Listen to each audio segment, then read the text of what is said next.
Tracy Carol Harris was born on March 6, 1968 and was described as sweet, shy, and hardworking. In her senior year of high school in 1986, Tracy became pregnant by Carl Harris and they married that same year. At the age of 22, she and her young daughter Carolyn lived in Ozark, Alabama. By this point, she and Carl had divorced, but they continued to share the home. Tracy waitressed at a local restaurant and Carl worked at a nearby supermarket. On March 7, 1990, Carl dropped Tracy off at their house and headed to work. After this, she was never seen again and was reported missing shortly after. A week later, her body was found in the Choctawhatchee River, a few miles from her home. This area was a place where Tracy and her friends were known to frequent.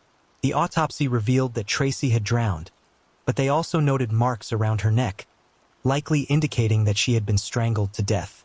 Once this crucial detail came to light, her death was ruled a homicide. Ozark police immediately suspected her ex-husband, Carl.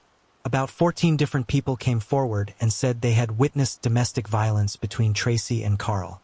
However, Carl denied ever laying his hands on Tracy.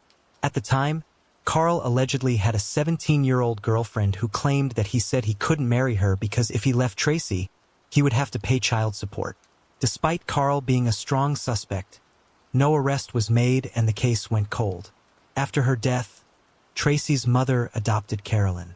Soon after, they left Ozark and moved to Texas, hoping to start over. Carolyn grew up being told by everyone how much her father had abused her mother and that he was likely responsible for her death. When she was 21, she finally decided to get in touch with Carl. The two met, but they never spoke about Tracy. She felt he would never tell her the truth, so she chose not to ask him any questions.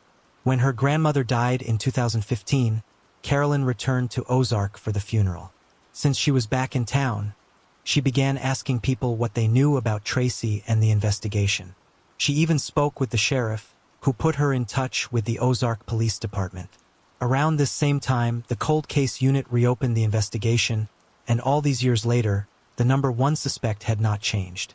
The following year, on September 13, 2016, Carl was arrested for her murder despite no concrete evidence linking him to her death, and the trial date was set for January 2020. Within a week of the trial, the lead detective began going through old witness reports and came across a statement from 1990 that had not been followed up on. Tracy's close friend, Dawn Beasley, who had lived with the couple at one point, gave investigators details early on in the investigation about the abuse she had witnessed. Dawn said she got a first-hand glimpse into Tracy's family life and said what she witnessed was very disturbing. Dawn said she and her fiancé moved out because of Carl's violent temper and the constant fighting.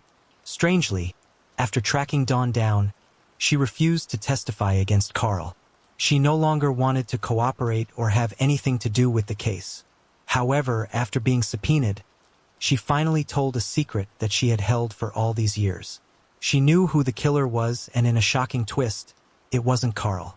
Dawn said that on the night of March 7, 1990, when Tracy went missing, her fiancé, Jeff, had come home and woke up Tracy in the middle of the night. He said that he had gone to Carl's to talk to him, but he wasn't there, so he spoke to Tracy instead.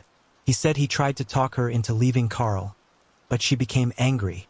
He claimed this led to a physical altercation and he accidentally killed her. After she was dead, he took her to the river because he didn't want anyone to come home and find her body. Dawn says she told Jeff they needed to go to the police, but he insisted they keep quiet. She says she was torn between getting her friend justice or keeping quiet, but even after the divorce, she remained silent. Dawn said she was honest when police questioned her after Tracy's body was found and described seeing Carl grab Tracy by the throat and threaten to kill her. She said all that was true, but claimed she never technically lied because they never asked her who she thought had killed Tracy.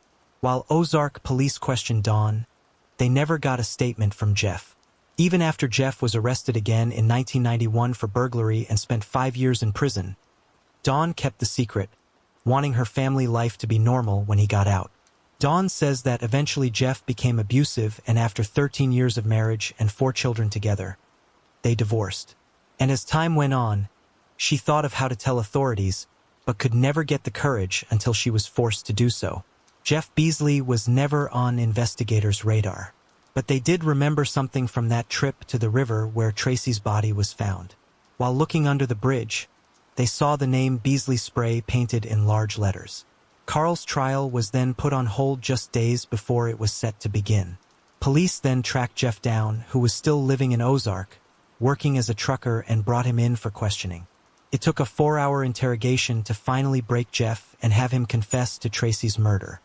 He claimed that he and Tracy were having an affair and went down to the river where they were wading in the water. She said she was leaving Carl and wanted him to leave Dawn. When he refused, she threatened to tell Dawn. However, this didn't make any sense to investigators because those who knew Tracy said she was terrified of the water, and even when they all hung out at the river, she never got in. Also, those closest to her said they don't believe Tracy would have ever had an affair. Carl had unfortunately spent the last 3 years behind bars awaiting trial. After Jeff's confession, prosecutors immediately dropped the charges against him and he was released from prison. He then sued the city of Ozark for $6 million in damages.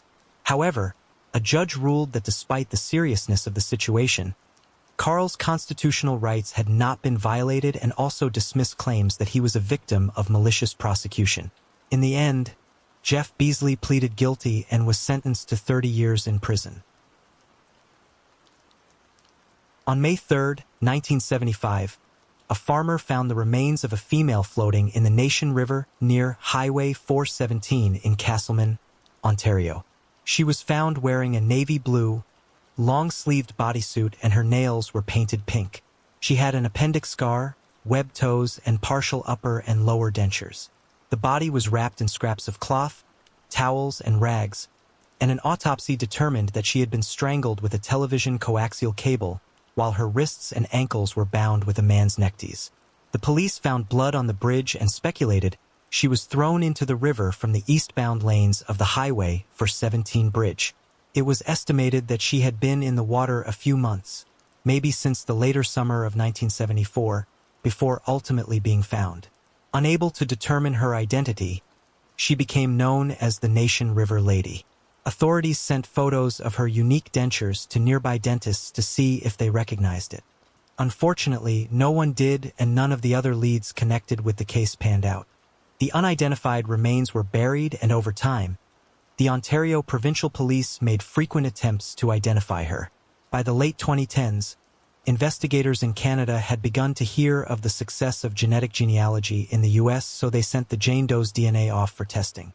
In 2017, a new 3D reconstruction of the victim's face was created, and in 2019, her remains were exhumed to obtain a better DNA profile for analysis. Finally, in 2020, 48 years after her body was discovered, the DNA Doe Project was able to use genetic genealogy to identify her as Jewel Langford. She was born Jewel Parchman on March 30th, 1927, and was a native of Jackson, Tennessee. She came from a family of 7 and grew up on a farm. Jewel, who went by the nickname Lala, would later marry Atlas Langford. Together, they opened an exercise and weight loss facility called the Imperial Health Spa. The two eventually divorced, but continued to run the business together.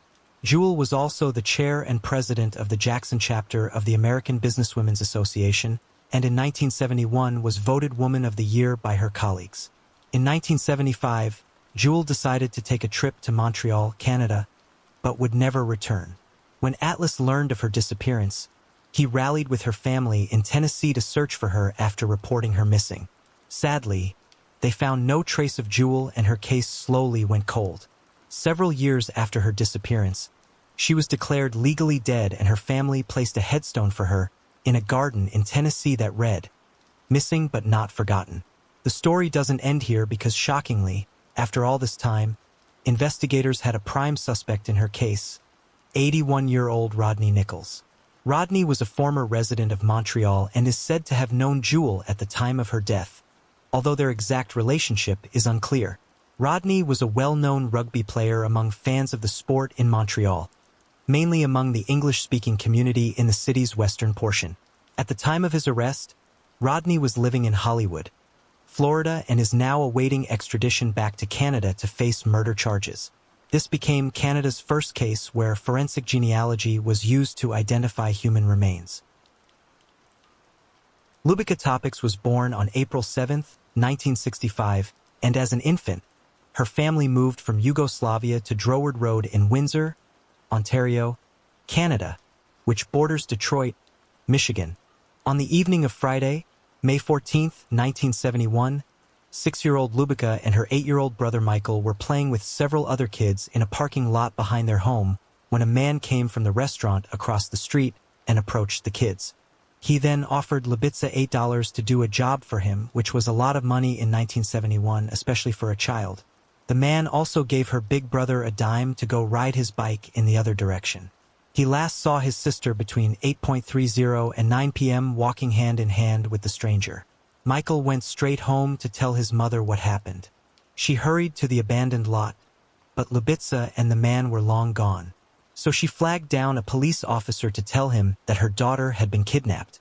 Soon, over 150 volunteers and police were on the streets looking for her. Tragically, a few hours later, at around 1 a.m. the next morning, an officer scanning yards with a flashlight found her deceased body behind a home at 1690 Hickory Road. The killer had left Luba's battered body near a garage near the back alley gate. Her teeth were smashed. Her leg was broken. She had been sexually assaulted. Other DNA evidence was also collected at this time, which was unheard of and very forward-thinking of the forensic team at the time.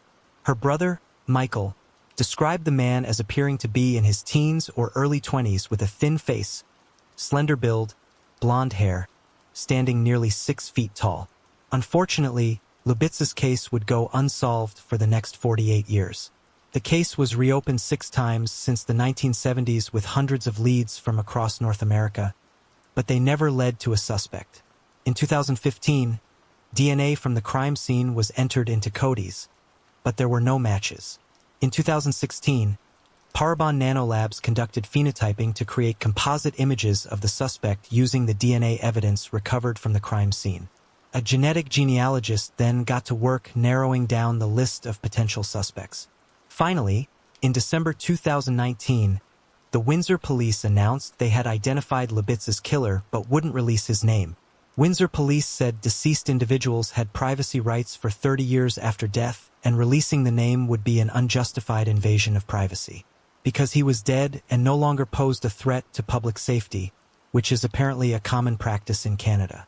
Afterward, the Windsor Star would fight for a freedom of information battle that would drag on for over 3 years to release the suspect's name to the public. Thankfully, a new police chief would overturn that decision and release his name in February 2023 as Frank Arthur Hall, who was 70 years old when he died and was 22 at the time of the murder. Luba may not have been his only victim, and they hope that releasing the name might help solve other unsolved crimes. At the time of Luba's murder, Frank lived on the same street as them but was not known to the family. He then moved and ultimately settled in Western Canada. He was a career criminal and after Luba's murder, was arrested for DUI and theft. Before that, he was arrested for theft multiple times and had escaped custody twice. In 1980, he moved him and his 18-year-old girlfriend to Edmonton. Some web sleuthers speculate that he may have also been responsible for the disappearance of Tanya Merrill in January of 1983 from Grubner Elementary School in Edmonton, Alberta, Canada. She was also 6 years old when she went missing, the same as Luba. Interestingly, Frank's kids went to the same school as Tanya. Age of 30, Desiree Thompson was a mother of 4 living in California City, California with her husband Edward Gibson. On January 7, 2012, Desiree called her mother Sherry Smith and told her that Edward had kicked in their door and threatened her with a gun. She explained that she was able to barricade herself inside and call the police, and Edward fled. Her mother arrived at the home, and after talking to Desiree decided to leave and spend a couple of hours with some friends. Around 8:30 p.m., Desiree called her mother from a friend's home and told her she was leaving for her apartment and would call her when she arrived. Her mother had no way of knowing this would be the last time she would ever talk to her daughter again. After leaving her friend's home, she stopped by a local market and was never seen again. Her husband was a person of interest because they had a history of domestic violence and because of his threats earlier that day. However, after he fled, there was no evidence that he showed back up. Sadly, Desiree would remain missing for the next 10 years. During this time, her name was entered into a missing persons database and swabs were collected from the family to create a DNA profile. Each year, on the anniversary of her disappearance, Sherry would post on social media about her daughter. She continued to contact news media, ensuring Desiree's name was never forgotten. Eventually, this sparked a memory from what would become a key witness in the case. On the 10th anniversary of her daughter's disappearance, Sherry shared another post asking for information.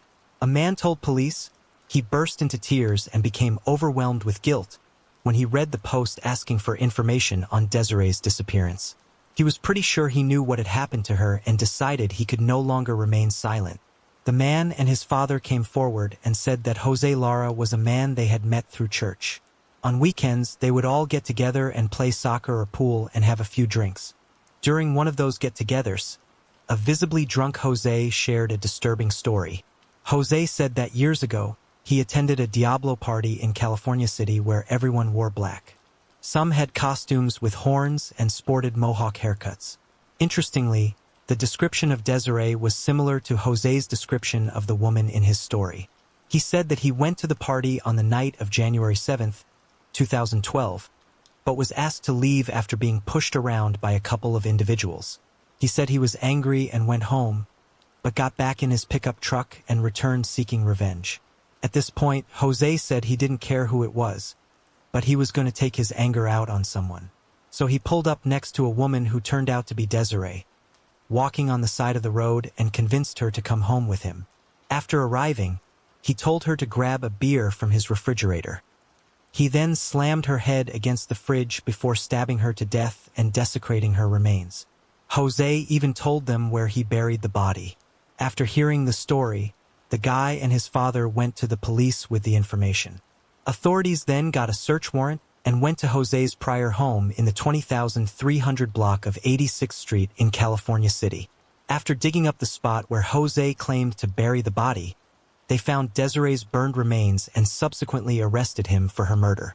In May 2023, Jose Lara was convicted and sentenced to 25 years in prison. During 6 months in 1990, 4 women went missing in St. Louis, Missouri, who had ties to a section of Cherokee Street dubbed the Stroll, known for prostitution. A serial murderer known as the Package Killer began abducting sex workers in South City, killing them and leaving their bodies in containers for authorities to find. On March 26, 1990, 18-year-old Robin Mahan's body was found stuffed between 2 mattresses. Investigators believe she had been murdered about 4 days before she was found along Highway 61 and Highway East in Silex, Missouri. She had been strangled and her hands were bound. Sadly, she had just given birth to her second child 2 weeks before her murder. Donna Reitmeyer had her first child when she was 15 years old and married the child's father, a 17-year-old man she met at Roosevelt High School. 2 years into that marriage, Donna left and started a new family, giving birth to her second child and marrying that baby's father as well. Donna would eventually end up in jail for drugs, and once released, she became a sex worker to feed her drug addiction. 2 weeks after Robin Mahan's murder on June 11, 1990, 40-year-old Donna Reitmeyer's nude body was found inside a rubber trash can on the sidewalk along Gasconage Street near South Broadway. Unfortunately, her body was too badly decomposed to determine a cause of death. On February 17, 1991, skeletal remains were found in a dresser on the shoulder of Interstate 70 in O'Fallon, Missouri, and were identified as belonging to 21-year-old Sandy Little. On October 4, 1991, 27-year-old Brenda Pruitt's body was found inside a trash can outside a subway station in the 12,400 block of Baston Drive, near Page Boulevard and Interstate 270 in Maryland Heights. She had been smothered or strangled. Her family reported her missing on May 9, 1990. The 4 murders became known as the Package Murders, and they went unsolved for the next 3 decades. In March 2022, St. Charles County Police Lab was able to obtain DNA from a condom that was found with one of the bodies. After uploading the DNA to Cody's, it matched to a man named Gary Randall Muehlberg, who was already serving life in prison for murder. After being interviewed, he confessed to the murders, including a Jane Doe whose identity remains unknown. Muehlberg claimed that he had picked up the Jane Doe in his car in South St. Louis sometime in 1990 or 1991. He could not recall the order in which he had killed his victims, but remembered that he had kept this particular victim's remains in his basement for the longest period. He originally used an oversized cardboard box for storage, but due to decomposition, he switched to using steel barrels. He then claimed that he dumped the barrel near a self-service car wash just outside Berkeley, Missouri. However, no police report or documentation has ever been found about a body being discovered at a car wash in that area. Instead, the lead investigator was able to track down the son of a car wash owner in that area who said he remembered his father being upset after a body was found at their other location in Pagedale, a few miles from where Muehlberg claimed to dump the body. A former Pagedale officer also told an investigator he remembered a body was found there but didn't remember what happened after it was discovered. On February 8, 1993, Kenneth Doc Atchison went missing after going to Muehlberg's house with $6,000 cash to purchase a 1989 Cadillac Fleetwood he had advertised for sale. The two men were acquaintances and Doc's family reported him missing. His remains were discovered in a makeshift coffin inside Muehlberg's house. After his body was found, Muehlberg was arrested at a friend's house in Wayne County, Illinois. At his trial, Muehlberg's attorneys tried to claim he was framed for the murder by drug dealers who owned a construction company for which Muehlberg had worked.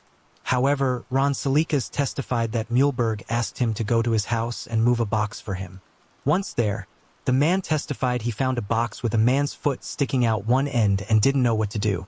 He had supposedly been offered a 1984 Mercury Cougar in exchange for the job, but Ron declined. He said he didn't tell anyone, fearing he would be blamed for the man's murder. Muehlberg was convicted of Doc's murder in 1995 and has remained behind bars since then. Muehlberg was born in 1949 in St. Louis. After graduating from school in 1968, he and his older brother Ronald were drafted into the Army to fight in Vietnam. Muehlberg did not see combat and was stationed around various military bases on American soil. At the same time, his brother was killed in action on August 21, 1968, during one of the battles in the Mekong Delta. Upon completing his service, Muehlberg returned to his parents' home, and in June 1970, he married his high school sweetheart with whom he had one son shortly after their wedding. In early 1972, he was imprisoned for rape, kidnapping, and aggravated robbery after an 18-year-old girl told police he entered her home, bound and sexually assaulted her at knife point, and afterward asked if there was any money in the house. Shortly after his arrest, Muehlberg was ordered to undergo a forensic psychiatric exam where he was found to be insane. At trial, he was convicted of the robbery charge but was found not guilty by reason of insanity. After spending a month in the county jail, Muehlberg was transferred to a veterans hospital in Topeka where he underwent treatment for several months. When he was considered to no longer be a threat to society, Muehlberg was released and returned to St. Louis. Later that month, he was arrested again for assaulting a 14-year-old girl. The victim told police that he had knocked on the door of her house asking to use the telephone. After getting inside, he threatened her with a knife, found and gagged her, and locked her in the bathroom. He then attempted to search the house for valuables, but was forced to flee after a car pulled up to the house. After the girl was rescued, she reported the incident to the police and later identified him as her assailant from a series of photographs resulting in his arrest. This time, he was found sane and was sentenced to 5 years in prison. While in prison, his wife divorced him and he lost all contact with her and his son. After being paroled in 1977, Muehlberg enrolled at the Central Methodist College, where he studied psychology. After graduating, he attended graduate school at the University of Central Missouri, and in 1980, he married for the second time and had 2 additional children. During this period, he worked as a teacher for the Hubert Wheeler School, but soon lost interest and quit. In the following years, Muehlberg experienced employment problems and financial hardship, resorting to doing low-skilled labor and repairing houses across St. Louis. He also worked as a repairman for the Moulash Rhine Center, maintaining ground structures. His relationship with his second wife deteriorated rapidly, and they divorced in 1986, and similarly to his first wife, Muehlberg lost contact with her and took no part in raising his children. In the late 1980s, he gave up on legal ways of making money and started dealing drugs. He built a fake wall in the basement of his house with bricks, behind which he set up a cache where he stored dozens of kilos of marijuana. He spent most of his free time at one of the fast food restaurants near his home, where he soon made many acquaintances. During this time, Muehlberg started frequently using the services of prostitutes, which he invited to his house. He was known as a manipulator and a liar and was generally disliked by the local community. The Bell Ridge house where Muehlberg told police he killed all of his victims has since been demolished. Janet Hackey said she remembered neighbors complaining of a smell coming from Muehlberg's house not long after Doc disappeared. She said that Muehlberg was not well liked in the neighborhood when he lived there, and neighbors said he thought he was better than everybody else.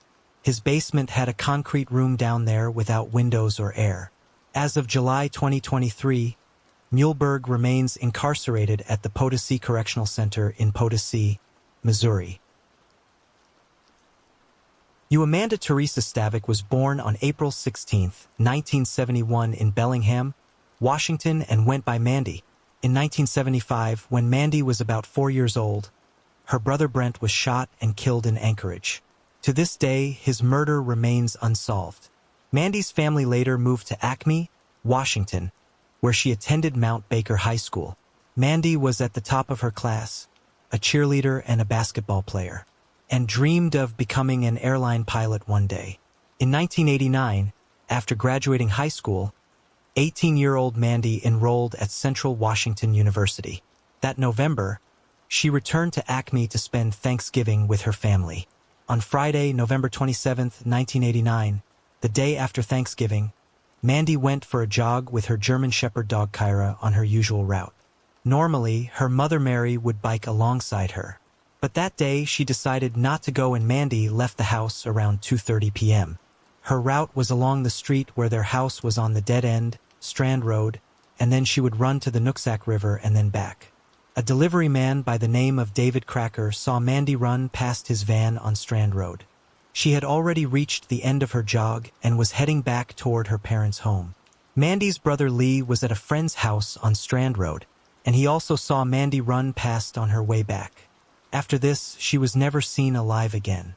Her family became worried when Kyra showed up on the doorstep without Mandy. They notified the police and a search began. 2 days after she disappeared, a search and rescue team found a pair of green sweatpants on the side of the road. Mary was brought in and identified the sweatpants as belonging to her daughter. Then Detective Ron Peterson was checking the Nooksack River and discovered Mandy's body. She had been sexually assaulted and murdered and was found only wearing her pink running shoes. Investigators believe the suspect most likely pulled up in a vehicle beside Mandy and pointed a gun at her. After the sexual assault, they believe she tried to escape due to the scratches on her arms and legs, which looked like they came from blackberry bushes. They believe the suspect caught up with her, hit her over the head, and then threw her body into the river where she ultimately drowned. David Cracker, the delivery driver, told investigators that he saw a truck close behind Mandy. He said there were 2 30-year-olds inside the truck. Another man was seen near where she went missing, and police were able to generate a sketch of him. An early suspect was the man Mandy had been dating on and off again for the last 3 years, named Rick Zander. However, since they had DNA from the suspect, recovered from Mandy's remains, he was quickly ruled out along with 30 other local men who voluntarily provided their DNA. Unfortunately, with leads and tips drying up, the case would go cold and remain that way for the next 25 years. Then in June 2013, the case would break wide open after an innocent conversation between 2 women. Heather Backstrom and Mary Lee Anderson, 2 mothers who had grown up in Acme, were at a water park with their children. The 2 women barely knew each other, but they ended up striking up a conversation. They got on the topic of Mandy's death, which was still well known in the small town, when all of a sudden Heather tells Mary Lee that she knows who the killer is. Shockingly, Mary Lee responds that she also knows who murdered Mandy. They were both accusing the same man, Timothy Bass, who attended Mount Baker High School with Heather, Mary Lee, and even Mandy. While the two women didn't know each other, they both had strange encounters with Tim. According to Heather, when she was 15 and Tim was 22, she sat next to him in a friend's truck after a softball game heading to Dairy Queen. Tim began aggressively flirting with her, making her very uncomfortable. After the incident, she made a point to stay away from him. As for Mary Lee, she recalled that one night in 1991 when Tim, a friend of her husband, came over under the guise of needing to use the telephone while her husband wasn't home. But when he dialed the number, Mary Lee could hear the sound of a disconnected number. Tim then found Mary Lee in her bedroom and declared his love for her before asking her to have sex with him. Panicked, Mary Lee ordered him to leave, which he did only after she threatened to call the police. The two women had kept these stories from the police for all these years, but now together they knew it was time. By this point, Tim was married with 3 kids. Despite living less than 5 minutes from Mandy at the time of the murder, he claimed to have barely known her and refused to give investigators his DNA. Now that investigators had the women's stories, they reached out to Tim's boss, Kim Wagner, for help in obtaining his DNA. She watched Tim closely and waited for him to discard a cup or even a can. Eventually, her efforts would pay off because 3 months later, she was able to obtain a plastic cup and a Coke can that Tim had used. The DNA results matched the DNA found on Mandy's body. Oh, he was never a suspect, and 6 weeks after Mandy's murder, Tim married Gina Malone and moved out of the area. Even though he lived a few minutes from Mandy, he was never considered a suspect because investigators believed he came from a good family. When police tracked him down, he was living 20 minutes away in Everson, Washington, and was still married to Gina. On December 12, 2017, 28 years after Mandy's body was found, Tim was arrested for her murder. When faced with the DNA evidence, pathetic Tim magically claimed that he and Mandy had been secret lovers around the time that she was murdered, and that's why his DNA was found on her. Tim's brother Tom testified that Tim had asked him to say he had a sexual relationship with Mandy, but Tom refused. Tom claimed that when Tim's girlfriend ended their relationship when he was in high school, Tim changed. He said Tim had a pistol in his bedroom that night and fired it into the air, and since that day he despised women. He also asked his mother to say that his father, who was dead, had murdered Mandy. Tim's lawyer stuck with the secret relationship defense, but the jury wasn't buying it, and convicted this loser to 27 years in prison. The reason he didn't get life was because he was not charged with premeditated murder. As of August 2023, the murder of her brother Brent remains unsolved. Joseph Demare, who went by Joe, grew up in Boston where he and his younger brothers began selling produce from push carts. The business would take off, growing into a successful company both domestically and internationally. Later in life, after losing his wife to cancer, Joe remarried a younger woman named Frances Demare, and she became the stepmother to his 4 children. At the age of 53, Joe lived on Keystone Island in Miami, Florida, and was still running his successful food processing business. In March of 1961, Joe traveled to visit family in Boston. There, he told them his plan to file for divorce from Frances. 1 week later, around 7:15 p.m. on March 24, 1961, he and Frances were on their way to Mike Gordon's restaurant when a strange series of events would occur. Suddenly, a gas station attendant at Sam's Causeway 66 noticed a woman running barefoot toward him. When she got close enough, she asked for help and said she had pulled up to the Causeway Bayshore intersection and 2 armed men had hopped into the back seat. She said Joe asked them what they wanted and they replied, money. She said that after forcing her to drive into a vacant lot at gunpoint, one man smashed Joe's face and then pistol whipped her until she blacked out. When she regained consciousness, she claimed her husband was dead. When the police arrived, they found Joe shot to death in the passenger seat of his Cadillac Fleetwood sedan. The car was located nearby San Sauci Estates in an undeveloped residential area adjacent to the Keystone Islands in North Miami. Investigators doubted Frances's story, especially since Joe's gold ring and diamond cufflinks were not taken. However, Frances claimed instead that the killers took $5,000 worth of jewelry, and called her husband Frank instead of Joe. However, two men fishing about 200 yards east of where the car was found said they heard nothing, not even gunshots. Unfortunately, with investigators having no hard evidence against Frances and having no other suspects, the case would go unsolved for 62 years. At one point, investigators were looking into the possibility that a Massachusetts gangster had murdered Joe. But this theory never panned out. Joe's son Richard Demare, 21 at the time of his father's death, first suspected Frances of the murder on the day of the funeral. Despite her story, his stepmother appeared entirely unharmed. He recalled that, on the day of his father's funeral, Frances was having her hair done at home, and Richard stood over her and looked at her face and noticed there were no injuries whatsoever. He even told the police his suspicions about Frances. Still, they denied the possibility despite finding no scrapings on Frances' feet, even though she claimed to have run barefoot through some bushes. Also, her shoes were neatly placed next to the couple's car. They also questioned the person she encountered, the gas station attendant Norman Logan, who told investigators that she never once mentioned that her husband was shot. Right after the funeral, Richard said his stepmother gave him and his 3 siblings, including his 9-year-old sister, 24 hours to vacate the family's home. It was suspected that Joe informed Frances of his intentions that day or the night before he was murdered. He had created a new version of his will that stipulated that Frances, who was living on and off again in Ohio, had to live in their shared Florida home in order to collect her inheritance. It's theorized that she was concerned she wouldn't receive the money if she chose not to live in the home.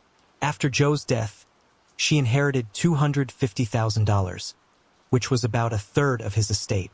She then went on to marry her probate lawyer.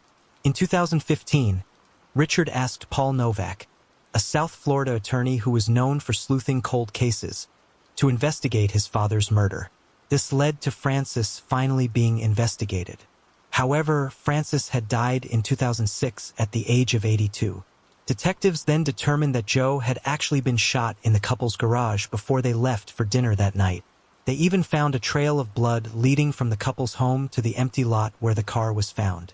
The gun was never found, but detectives believe she tossed it over a bridge they had to drive over that night.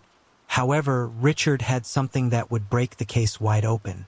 Back in 1961, Richard had used a gun that Joe had purchased for Frances months before his father's death. He shot it into the pool and recovered the casing and kept it for all these years. The firearm unit was then able to match that casing to the 2 casings recovered from the Cadillac in 1961. A box of ammunition of the same brand and caliber was found right after the murder in the glove compartment of Frances's other car, a Cadillac convertible. This proved that all 3 casings came from the same gun, a .25 caliber SATA, and gave them the smoking gun they were finally looking for. Frances was never fully investigated at the time because an unnamed, high-ranking government official began pushing police to leave her alone, claiming she was merely a victim. It took Richard 60 years to get justice for his father, even enduring harsh criticism from the police for being so persistent over the years.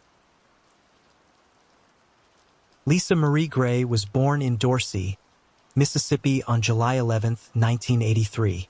Her mother, Wanda Ferris, said her daughter always had a smile on her face and was very happy-go-lucky. At the age of 16, Lisa had just finished her junior year at Itawamba Agricultural High School, and her goal after graduation was to become an elementary school teacher. On the night of June 22, 2000, just before 11 p.m., Lisa left her job as a waitress at Comer's restaurant owned by her uncle. Unfortunately, she experienced a flat tire during her short drive home and became stranded on a dark rural road. After failing to arrive home, her mother became worried and called Comer's restaurant to see if anyone had seen her. One of the cooks informed her that he had seen a car on the side of the road with its flashers on during his drive to work. After searching the road, they found Lisa's car with her purse and cell phone still inside and its hazard lights flashing, but there was no sign of Lisa. Investigators began interviewing coworkers and patrons at the restaurant. One patron stood out to them by the name of Thomas Edwin Eddie Loden Jr. He had been at the restaurant twice on the day Lisa vanished. According to witnesses, 35-year-old Eddie had made a couple of passes at Lisa, but she had rejected his advances. After learning about Eddie's weird behavior that day, investigators went to his grandmother's home and asked her to search it, to which she agreed. Eddie had a room in the home and would stay there on occasion. Upon searching the room, they found a pair of shorts with blood on them, and they found some rope in his grandmother's car. The police then obtained a search warrant to seize a green van owned by Eddie. However, they initially couldn't find Eddie. Less than 24 hours after Lisa vanished, Eddie was found on the side of the road with the words, "I'm sorry," carved into his chest. He was still alive, but had cuts on his wrist and was rushed to the Mississippi State Hospital. Sadly, upon searching Eddie's van, Lisa's nude body was found inside, under the back seat. She had been sexually assaulted and strangled to death. Investigators also found a video camera, and upon viewing the tape, they saw Eddie torturing, sexually assaulting, and strangling Lisa. The last clip on the video is of her dead body, which shows Eddie still violating her. The attack lasted 4 hours, and you can even hear him taunt Lisa about her virginity. After being released from the hospital, he was taken into custody, and the police searched his grandmother's house, where they discovered a freshly dug grave in the forest with a shovel nearby. His wife visited him while he was in custody, and after this visit, he decided to confess to the sexual assault, although he initially denied killing Lisa. He claimed he was trying to do a good deed until Lisa told him she had no interest in joining the Marines, which enraged him. Eddie was then arrested and pleaded guilty. He was a former Marine gunnery sergeant and Marine Corps recruiter. He was a husband and a father to a 2-year-old and never had a criminal record. He said he arrived at the scene at approximately 10:45 p.m., pulled her into his van, and drove to his mother's house. He told investigators that he spent 4 hours sexually battering her before strangling her to death. I think it's safe to say that the chances of this being his first attack on another person are slim to none, especially with those psycho eyes of his. Interestingly, Lisa's tire on her car had been pierced that night at the restaurant, which ultimately led to the flat tire. Investigators believe Eddie had an unhealthy fascination with her and planned out the attack because she rejected his advances. The pierced tire was part of that plan and was meant to get her alone on the side of the road, which it did. After 21 years on death row, Eddie was executed by lethal injection at Mississippi State Penitentiary at Parchman, with Lisa's mother witnessing the execution. At the age of 89, Lillian DeCl lived alone as a retired nurse and teacher in Papono Beach. On April 29, 1994, Lillian's niece, June Nicholas, who frequently helped care for her aunt, arrived at the home to find a horrifying scene. Inside, the house was ransacked, and lying on the floor was Lillian's body. She had been sexually assaulted before being murdered, and had suffered numerous contusions and fractures to her nose and ribs. Sadly, with little to no leads, the case would go unsolved for the next 3 decades. In 2004, the Broward Sheriff's Office obtained jurisdiction over Papono Beach, giving them access to Lillian's case. The case was then looked at again, and her nightgown was sent off for DNA testing, and a male profile was found. The DNA was run through Cody's, but there were no matches. In 2019, authorities reopened her case again and began reviewing old case files. In 2021, Broward County reached out to Florida authorities and asked them to do a familial DNA search on its state DNA database. The database produced the name of a relative who had spent time in a Florida prison. From this, they determined that the relative was the son of the suspect Johnny Mac Brown. Brown lived just around the corner from Lillian in the 1990s and was a former Marine and Vietnam War veteran. His family told detectives he struggled with PTSD and drug addiction and had been homeless for several years. In 2010, he died of natural causes. In August of 2022, with a court order, Brown's body was exhumed for DNA collection. The DNA was an exact match to the DNA found on Lillian's remains, officially solving the case 28 years later. In February 2014, the Monterey Police Department in California responded to the death of a woman in her car who was identified by her driver's license as 58-year-old Francesca Linda Jacobs. Francesca had died from starvation, and at the time, authorities didn't suspect foul play. However, inside her nearly empty apartment, they found something bizarre and shocking. The the decomposed remains of another person inside a box under the kitchen table. More specifically, the body was mummified, wrapped in plastic, placed in a wooden crate, covered in even more plastic, and placed inside a cardboard box. Unfortunately, they were unable to determine the person's cause of death. Upon further searching the apartment, they found a handwritten poem that was titled Safely Home, referring to the writer in heaven, indicating that the woman had been preparing for her death. Another handwritten document, the last will and testament of Francesca Linda Jacobs, showed that her possessions should be given to her landlord in lieu of rent. It also specified that the remains in the cardboard box belonged to her mother, Florence Ida Jacobs. She asked that her mother's remains be cremated and buried alongside her in a cemetery north of Los Angeles. The investigation soon became known as the Mom in the Box case. Neighbors characterized Francesca as intensely private and a little strange. Neither her neighbors nor her landlord had stepped foot in the apartment since she moved in 12 years earlier, and they definitely had no clue that a body was being stored in the kitchen. It wasn't long before investigators were noticing some oddities in the case, such as Francesca appearing older than the age on her driver's license. Also, records about her life only began in the 1990s, and almost no records could be located for her mother Florence. In late 2022, genetic samples from both women were sent to the private Othram lab in Texas, and the results would surprise investigators. The results showed that Francesca was actually Linda Ray Jacobs, born in 1942, not 1955. Also, the woman in the box was indeed her mother, Ida Florence Jacobs. From this, they were able to track down an ex-husband who said the mother and daughter had a very strange and unusual bond. While investigators don't believe foul play is involved in either death, they are still unsure why Florence was left in a box in the kitchen or why Francesca assumed a new name. I know this isn't exactly a true crime case, but I still found it interesting enough to share. Brandon Michael Chicklas was born on July 24, 1997 in Lowell, Massachusetts to Paul Chicklas and Tricia. He was described as a trustworthy and loyal individual with a heart of gold. He was a member of the ROTC at the Monty Tech High School and graduated in 2015. He enjoyed the outdoors and spent 10 years as a member of the Boy Scouts, achieving the rank of Life Scout with Troop 41 in Fitchburg. While in high school, he met and later began dating Julia Enright, a small-town girl with a desire to become a doctor. By the age of 20, Brandon was working at a local HVAC company. Then on June 23, 2018, he left Westminster, Massachusetts to visit his father in Windham, New Hampshire, but strangely never arrived. By the next day, when there was still no sign of him, his family reported him missing.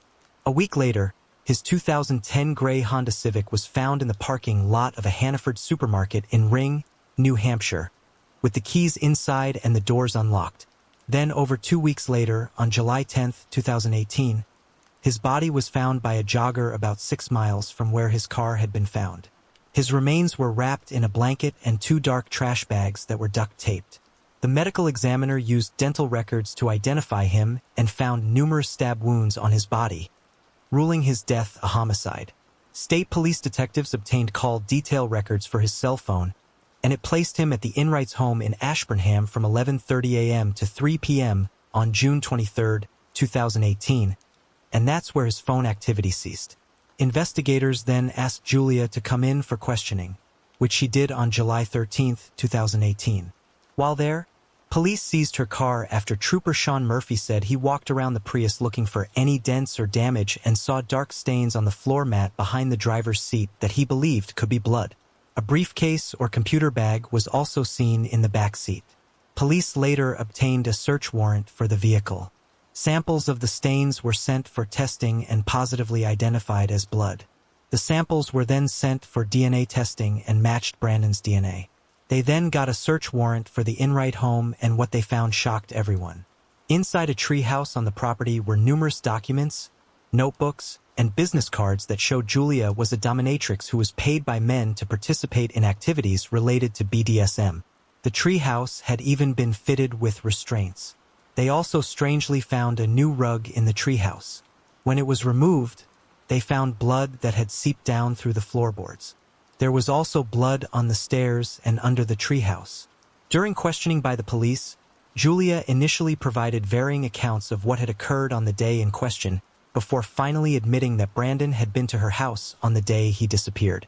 She said they smoked cannabis and drank alcohol before being intimate in his car. When asked about the treehouse, she said she had brought friends there in the past, but denied being in there that day with Brandon. She claimed that Brandon left to buy drugs and never returned. However, the blood from the treehouse, just like her Prius, belonged to Brandon. Investigators determined that she had lured Brandon to the property with the promise of a hookup, but instead killed him to please her lover, Jonathan Linda. She was then arrested and charged with first-degree murder. Her boyfriend, Linda, was also arrested. Investigators would eventually learn that she had restrained Brandon in the treehouse with the new restraints and then stabbed him to death. Turns out that Julia had an obsession with dead things and even collected roadkill to make ball art. This is also why she wanted to become a doctor, because she loved human anatomy. They also found journal entries where she said she fantasized about killing people. There was also a note that indicated that she wanted to cure the world of overpopulation. Julia was asked about the notes and acknowledged writing them, but claimed they were for a creative writing class. Also written in her diary, she explained how she intentionally got pregnant to go to Planned Parenthood to try to steal or bribe an employee for a fetus specimen for her collection. At trial, her boyfriend, Jonathan Lind, testified that they would cut each other and spread blood over their bodies during sex. He said the treehouse had to be cleaned and the carpet replaced because he defecated on the floor during one of their encounters. Surveillance footage captured Julia at a Home Depot store buying carpet on June 26, 2018. In the end, she was found guilty of second-degree murder and sentenced to life in prison with a chance of parole after 25 years. At John Len's trial, Brandon's mother testified that Len could have revealed the location of Brandon's remains during those 17 days he was missing and argued he should receive the maximum perjury sentence of 20 years. However, in February 2025, he was sentenced to only 7 to 9 years in prison. Catherine Blackburn, who went by Kate, was born on March 1, 1914, in Albany, New York. In 1938, she married Jesse Blackburn, Jr., who went by Jess. They never had children together, and in 1964 they separated. So Kate, now living alone, decided to rent out a room in the upstairs apartment in her home. She placed ads in the newspaper and painted the rental unit. That weekend, as she finished the painting job, she began showing the property to potential renters. However, one of those potential renters only had evil intentions. On September 13, 1964, after a few days of no word from Kate, her family became concerned. The last time anyone had spoken to her was a few days earlier when she hurriedly got off the phone with her sister when a potential tenant arrived. That morning, a coworker of Catherine's attempted to pick her up to go to work. But when Kate didn't come to the door, she contacted Kate's niece, 19-year-old Sandy Carmichael, to try to figure out what was going on. Sandy and Kate's sister entered the home and made a terrifying discovery. Kate had been dead alone in the house for several days, and it looked like a horror scene from a movie. Kate was struck in the back of the head and stabbed in the neck, then sexually assaulted while she was unconscious before the killer heated up 3 knives on her gas stove and burned shapes onto her skin. Even though this was years before DNA technology, investigators still collected blood samples, a footprint in the yard, and slips of paper believed to be connected to the killer. Investigators learned that Kate had recently canceled newspaper ads to rent out the room and painted the rental unit the same weekend she was killed. Investigators found a slip of paper with the same numbers as the house, 117, and a receipt torn from Kate's receipt book. Investigators were able to read the name on the missing receipt by examining pen impressions on the next sheet of paper in the book. That name did not lead to any known person and was determined to likely be fictitious. They also looked into a famous killer such as the Boston Strangler, but none turned out to be the killer. The case would go cold for decades until 2023, when DNA evidence from the attack and sexual assault was submitted to Othram to determine if advanced DNA testing could aid in identifying the suspect.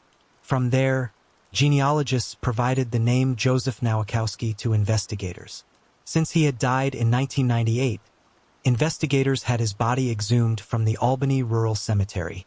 His DNA was then compared with the DNA from the crime scene, and it was a match. Nowakowski was born in 1931 and was convicted of a similar assault of an elderly woman in Schenectady, New York in 1973. He was 33 at the time of Kate's murder and was in and out of prison most of his adult life until his death. In fact, he was released from state prison in 1980 and lived under the radar for 20 more years. There is no indication that he and Kate knew each other, and Nowakowski was not a suspect in the 1964 investigation. Investigators are now looking into other crimes that Nowakowski could be connected to.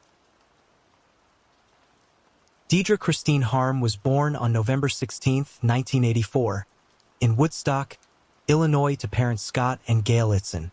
At the age of 22, she lived in Wisconsin Rapids, Wisconsin, and was the mother of a 4-month-old baby daughter named Vegas. On June 10, 2006, Dedra left her daughter Vegas with a babysitter and then went out for the night. She started at the Finish Line bar before going to the New Body Shop Tavern a block away. After that, she was never seen alive again. The next day, when neither her family nor the babysitter could get in touch with her, they reported her missing. Months went by with no answers. Then in November 2006, her remains were found in a wooded area known as Blueberry Ridge, which is about 5 miles from the downtown area. Her cause of death has never been publicly released. Her murder would then go unsolved for the next 19 years. The night she was murdered, witnesses said they saw a man hanging around Dedra at the downtown bars. While they couldn't identify him at the time, in 2009, they got a big break when he was arrested and his DNA tied him to the crime. The man was Christopher Rivik, and one of the witnesses identified him as the man seen around Dedra that night.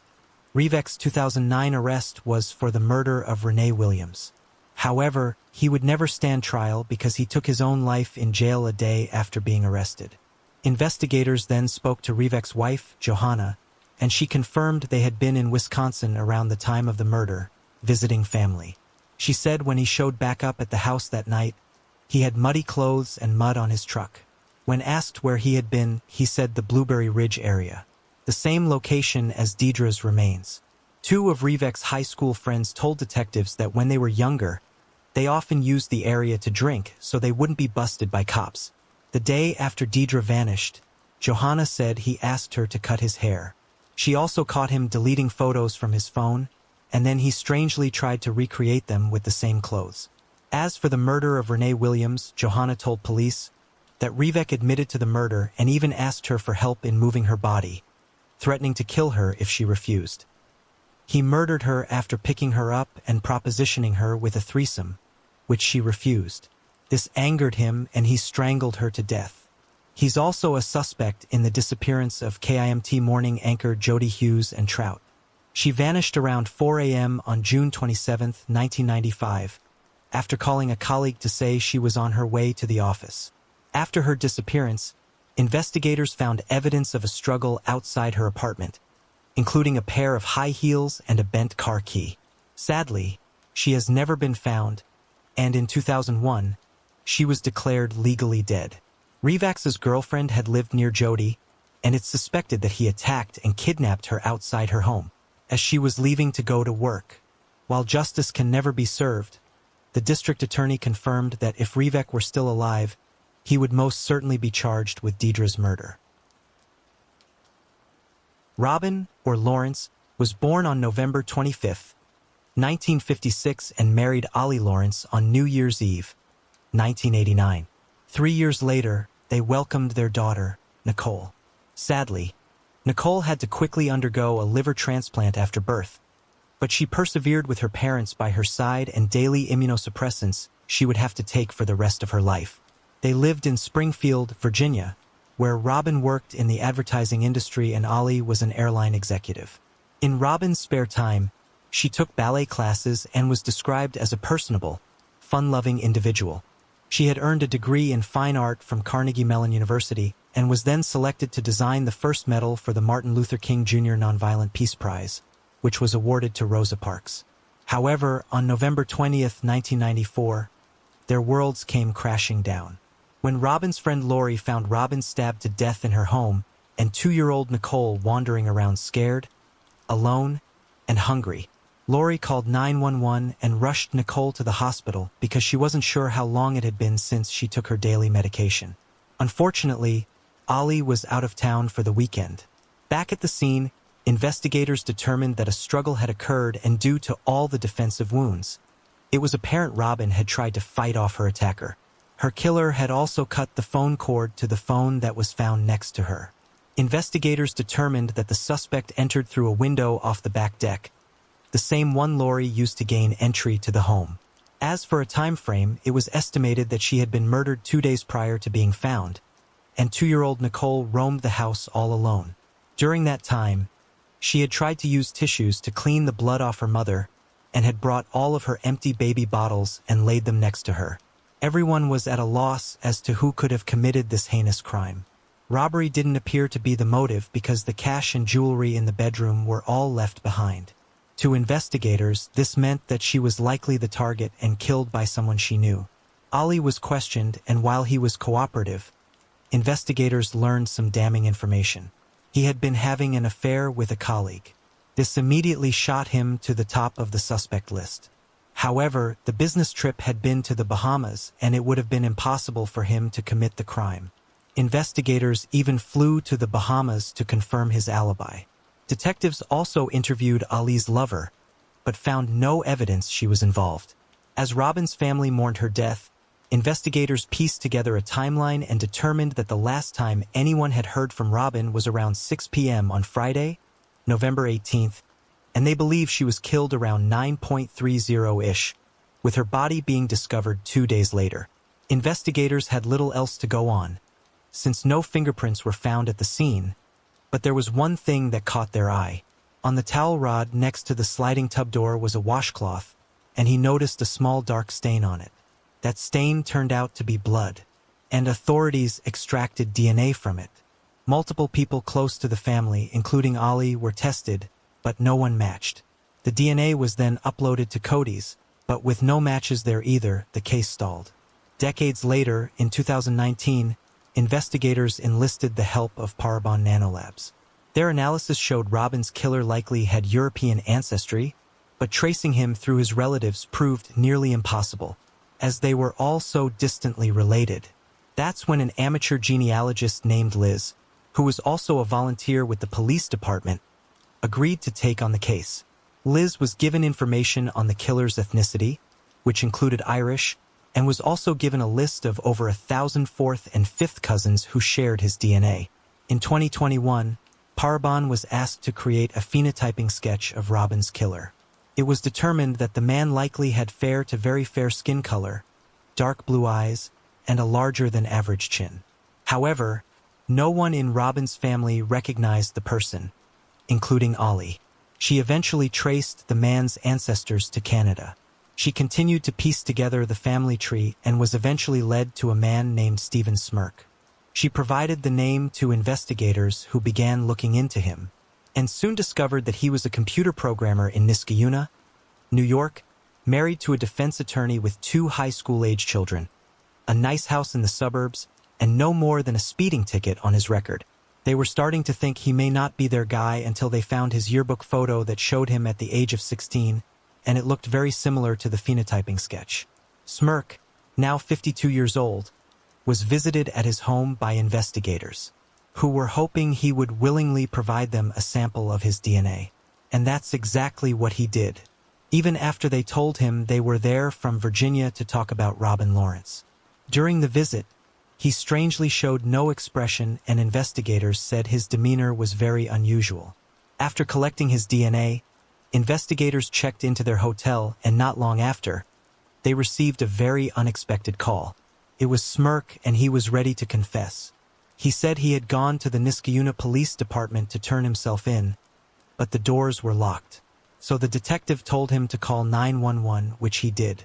On September 7, 2023, after he was taken into custody, Smirk began his confession. He first asked them to remind him of her name. He said he remembered she was black, but couldn't remember anything else. He said he was a serial killer and that the murder of Robin was intentional. and his only victim. However, investigators were skeptical of that claim. He told them that in November 1994, he was a 22-year-old soldier stationed at Fort Myer in Arlington, Virginia, and on the night of the murder, he had been drinking beer and taking ephedrine pills, which is a strong stimulant. He said something inside him had just always known that he was going to kill somebody someday, but he just didn't know who. He said it was hard to explain, but it was like an overbearing thought in his brain that he just had to do it. Smirk said he drove to Robin's neighborhood because he was familiar with the area, having visited friends who stayed in a house nearby. He said he didn't know her or even know who lived there. He confirmed he entered the house from the back deck and told detectives he was wearing a ski mask and leather gloves. He said he went in and noticed that she had a baby in one of the rooms, and then proceeded down the hall to Robin's bedroom. He said he used all his military training, including hand-to-hand combat, to murder her. He said he's highly influenced by demons, and one of the reasons he enlisted in the military was because he wanted to kill. He said his wife and kids were the only reason he never killed again. They then asked him about the washcloth in the bathroom with his blood stain on it. He said Robin had clawed his face and he still had small scars from it, which he showed the detectives. At the end of the interview, Smirk was asked if he wanted to express any remorse to Robin's family. He declined, saying he didn't feel anything for the family and didn't even feel bad about what he had done.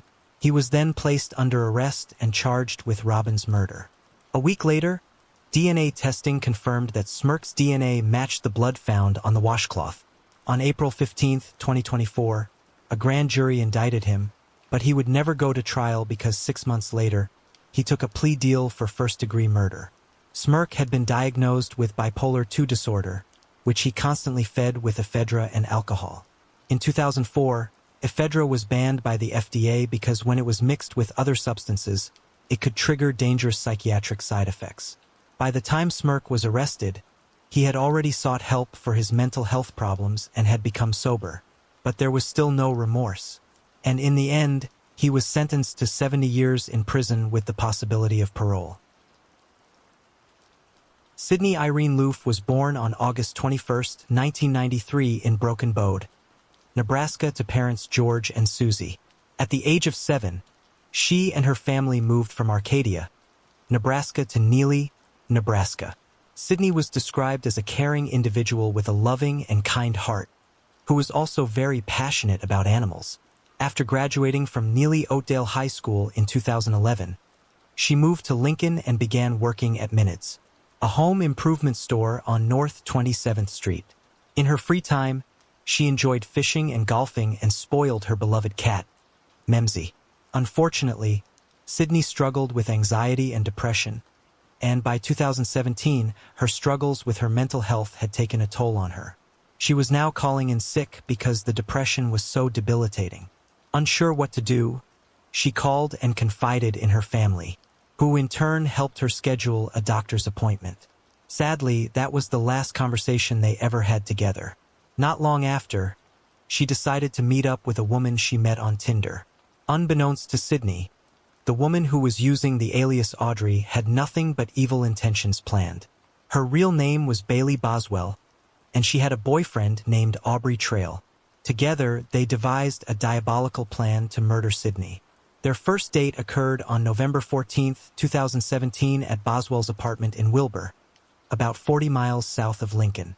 The date was held in the basement apartment that Boswell and Aubrey had been renting for the past 6 months. The date went fine, and they made plans for the following day, with Sydney confirming twice that she and Boswell would be the only ones at the second date. Sydney was clearly excited and had even posted on Snapchat the caption that read, "Ready for my date." Cell tower data showed Boswell traveling from Sydney's rental home to Wilbur. Meanwhile, Trail was back at his and Boswell's basement apartment, putting up plastic tarps and tents. The last communication from Sydney's phone was at 8:32 that night. After leaving with Boswell, she was never seen alive again. The next day, she failed to show up for work and never called to inform them. Concerned, co-workers went to her home to check on her, but there was no answer at the door. Her mother, Susie, also tried texting and calling, but received no answer. She was unaware of Sydney's plans and reported her missing the following day. Investigators checked her rental home and found all the lights on, her car in the driveway, and her purse still on the kitchen counter. What immediately concerned them was that Sydney's cat had no food or water, something she would have never let happen. After investigators learned about Sydney's date from Tinder, they contacted Tinder, and that's how they learned about Bailey Boswell. Once they began looking into her, they also learned about her boyfriend Aubrey. The two were questioned, and while Boswell admitted to the date, she said she had dropped Sydney off at a friend's house afterward and never heard from her again. However, days later, the landlord began complaining about a strong smell of bleach coming from the basement apartment. Police went to the apartment and knocked on the door, but no one answered. Using a key from the landlord, they entered and were immediately hit with the smell of bleach. They also found the AC running even though it was only in the mid-50s outside. On November 28th, Boswell and Trail were publicly named persons of interest. Once they discovered this, they started a Facebook live stream and began defending themselves, saying the first date involved her and Sydney driving the car around and smoking cannabis. She continued lying, saying she dropped Sydney off at a friend's home after the second date. By the 30th, police set out to arrest them on fraud charges and located them at a motel in Branson, Missouri. In their possessions were maps, sleeping bags, and hiking shoes, along with a plan to escape to Mexico. However, there was still no sign of Sydney. 3 weeks later, over a 48-hour period, Sydney's remains were found scattered in ditches along a state highway about 60 miles from where she was murdered. They also found sex toys and other items wrapped inside multiple 30-gallon black trash bags that were left alongside a gravel road north of Edgar, Nebraska, about an hour west of Wilbur. After the gruesome discovery, Trail shockingly confessed, but claimed he acted alone. Boswell agreed and maintained her innocence. However, evidence would prove otherwise when store receipts and video footage showed the couple purchasing bleach, saws, and trash bags shortly before the murder. Cameras also recorded them checking into a Best Western hotel together in Lincoln near the Minot store where Sydney was employed. Then cell tower data from their cell phones showed them waiting near Sydney's home before she left for work, and then it showed them following behind her to Minot's. Trolley then went inside and purchased an air freshener, cotton cord, Drano, protein bars, a thermometer, and lighters. The next day, they went to the Aardvark Antique Mall and bought a folding saw and a food grinder. They were also caught at a Dollar General buying the 30-gallon trash bags and 2 gallons of Clorox bleach. These last items were bought mere hours before the second date with Sydney. The tools used to dismember Sydney have never been located. At some point, Trail tried to change his confession, telling the FBI that his job was to make movies for special kinds of kinks. He said he was paid by people who wanted to see these movies, and he used their money to pay people such as Sydney. However, no proof of this was ever found. Investigators then received some very damning information. After Boswell and Trail were arrested, 3 women came forward and said they met Boswell on Tinder and were introduced to Trail. They spoke about the couple's desires to record victims as they tortured and killed them and said they planned to sell the videos. Trail told them he thought he could get $1 million for one of them. While in jail, the couple communicated via coded letters in order to get their stories straight, but those ciphers were easily decoded. During the trial, Trail, who was in a wheelchair, shocked the courtroom when he shouted out, "Bailey is innocent and I curse you all." He then attempted to slash his own neck with a smuggled razor fragment.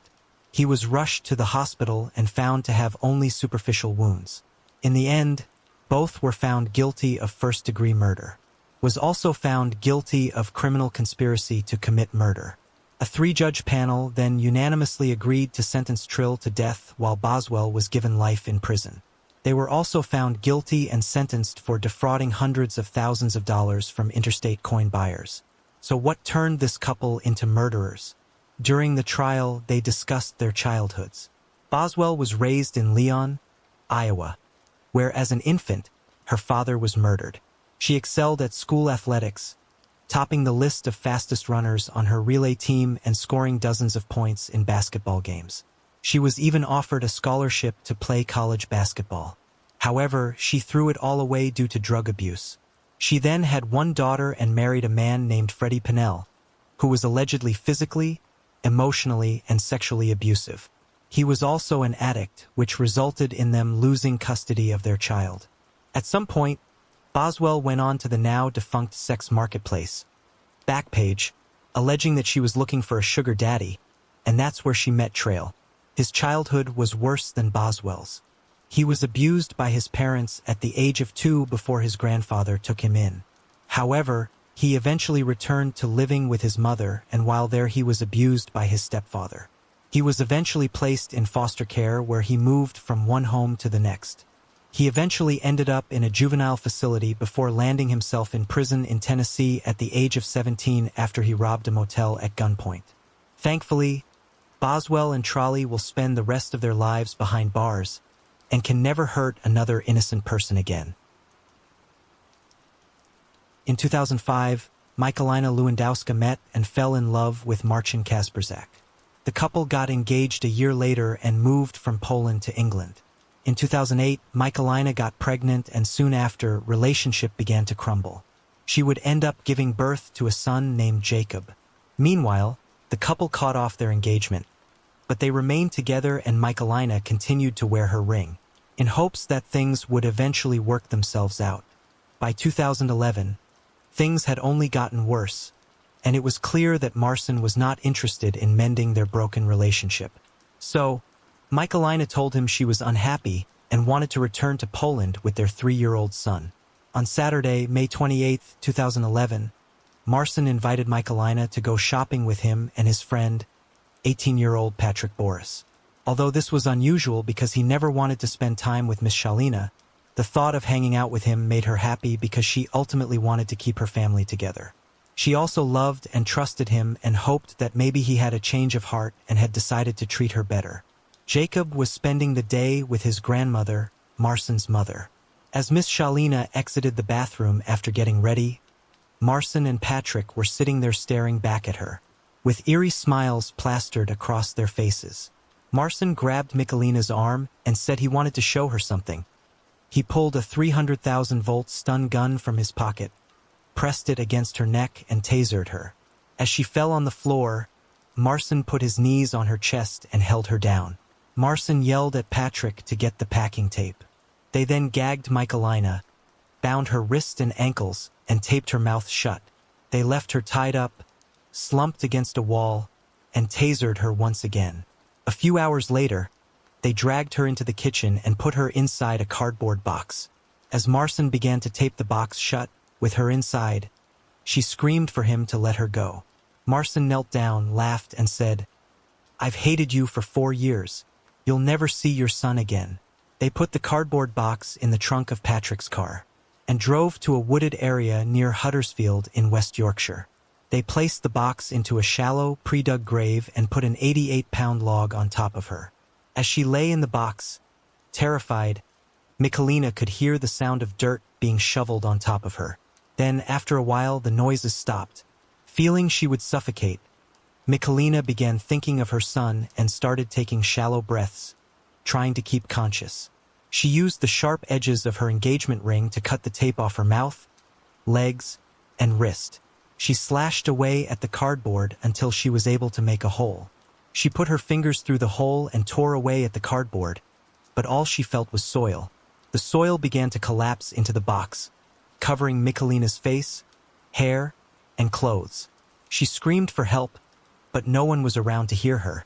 She was weak, and her entire body throbbed with pain, but she knew she had to keep fighting if she wanted to see her son again. Michelina continued to slash, kick, and tear at the box until she was able to stick an arm out, then her head, and then her entire body. After an hour inside the box, Michelina miraculously freed herself. She ran into the road and caught a motorist's attention who phoned the police. 15 minutes later, authorities arrived and Michelina showed them the cardboard box in which she had been buried alive. Marcin was shocked when authorities knocked on his door and told him he was under arrest for the kidnapping and attempted murder of Michelina. While searching the home they shared, authorities found several chemicals and instructions for homemade explosives. Authorities later discovered that after burying Michelina alive, the two men withdrew money from an ATM using her bank card. Marston claims that he only intended to scare Michelina and didn't actually have plans to kill her. However, the court wasn't buying it, and he was convicted of attempted murder and kidnapping and sentenced to 20 years in prison. Patrick was also found guilty of kidnapping and sentenced to 4.5 years. To this day, Michelina has nightmares that Marston will come back to find her and kill her. With no family in the UK to help her, Michelina was thankful for all the care she received from the police and staff of West Yorkshire Police. Gina Renee Hall was born on August 24, 1961, and grew up in Coburn, Virginia, with her 3 siblings, stepmother and father. Gina was loved by many for her happy disposition. She loved to dance and even helped teach children's dance classes. She was voted most popular in her senior class at Coburn High School, where she was the lead percussionist in the school's marching band. She graduated from Coburn High in 1979 and enrolled in Emory and Henry College the following fall before transferring to Radford University in the spring of 1980. In 1980, 18-year-old Gina was a freshman living with her sister Delana, who was also a graduate student at the university. Gina was described as a friendly, soft-spoken, and all-around amazing young woman with many goals in life. Gina had just finished her exams on June 28, 1980, and later that night, left home at around 10 p.m. to meet friends at the Blacksburg Marriott Lounge in Blacksburg, Virginia, and arrived around 11 p.m. Within half an hour of Gina's arrival, witnesses saw a man harassing and bothering Gina. 2 older women tried to intervene and assist Gina after she sought refuge at their table. The man was later identified as 28-year-old Stephen Madison Epperly and was not someone that Gina knew. Epperly played football for Virginia Tech for 1 season before becoming a high school substitute teacher. Before the women left, Gina convinced them that she would be okay and then was seen leaving the gathering at about midnight, followed by Epperly and his best friend, likely unknowingly. The 2 men would later try to convince others that she willingly went with Epperly, but those close to her knew better. Her friends and family stated that she would have never voluntarily left with any man or anyone she didn't fully trust or know well, and certainly not a character 10 years her senior such as Epperly. Rumors spread that she had been dancing with Epperly that night when the truth was that she danced with someone else instead. After leaving the Blacksburg Marriott Lounge, Gina was never seen again. Later in the week, when the news announced Gina's disappearance, the 2 women who assisted Gina that night reported the harassment incident to the local police, but that information became buried in the case file. The car Gina was driving that night was seen at a 3-story lake house at Clater Lake, 20 miles from Blacksburg. Come to find out, the home was owned by Epperly's friend's parents, who were out of town for the weekend. The friend was Bill King, and he allegedly gave Epperly the keys to the house that night in the parking lot as he was leaving the Marriott Lounge. Once there, made one last phone call to her sister that night. Her sister would report that Gina sounded nervous in her short, out-of-character conversation. She told her sister she was looking at a lake as if Gina did not know where she was, but wanted her sister to know she could see a lake. Her sister Delana said she encouraged her sister to come on home, but Gina didn't respond to that other than getting in one last word before the call went dead. Her last word was Steve, which her sister believes was Gina's attempt at identifying her abductor. After that night, Gina was never seen alive again.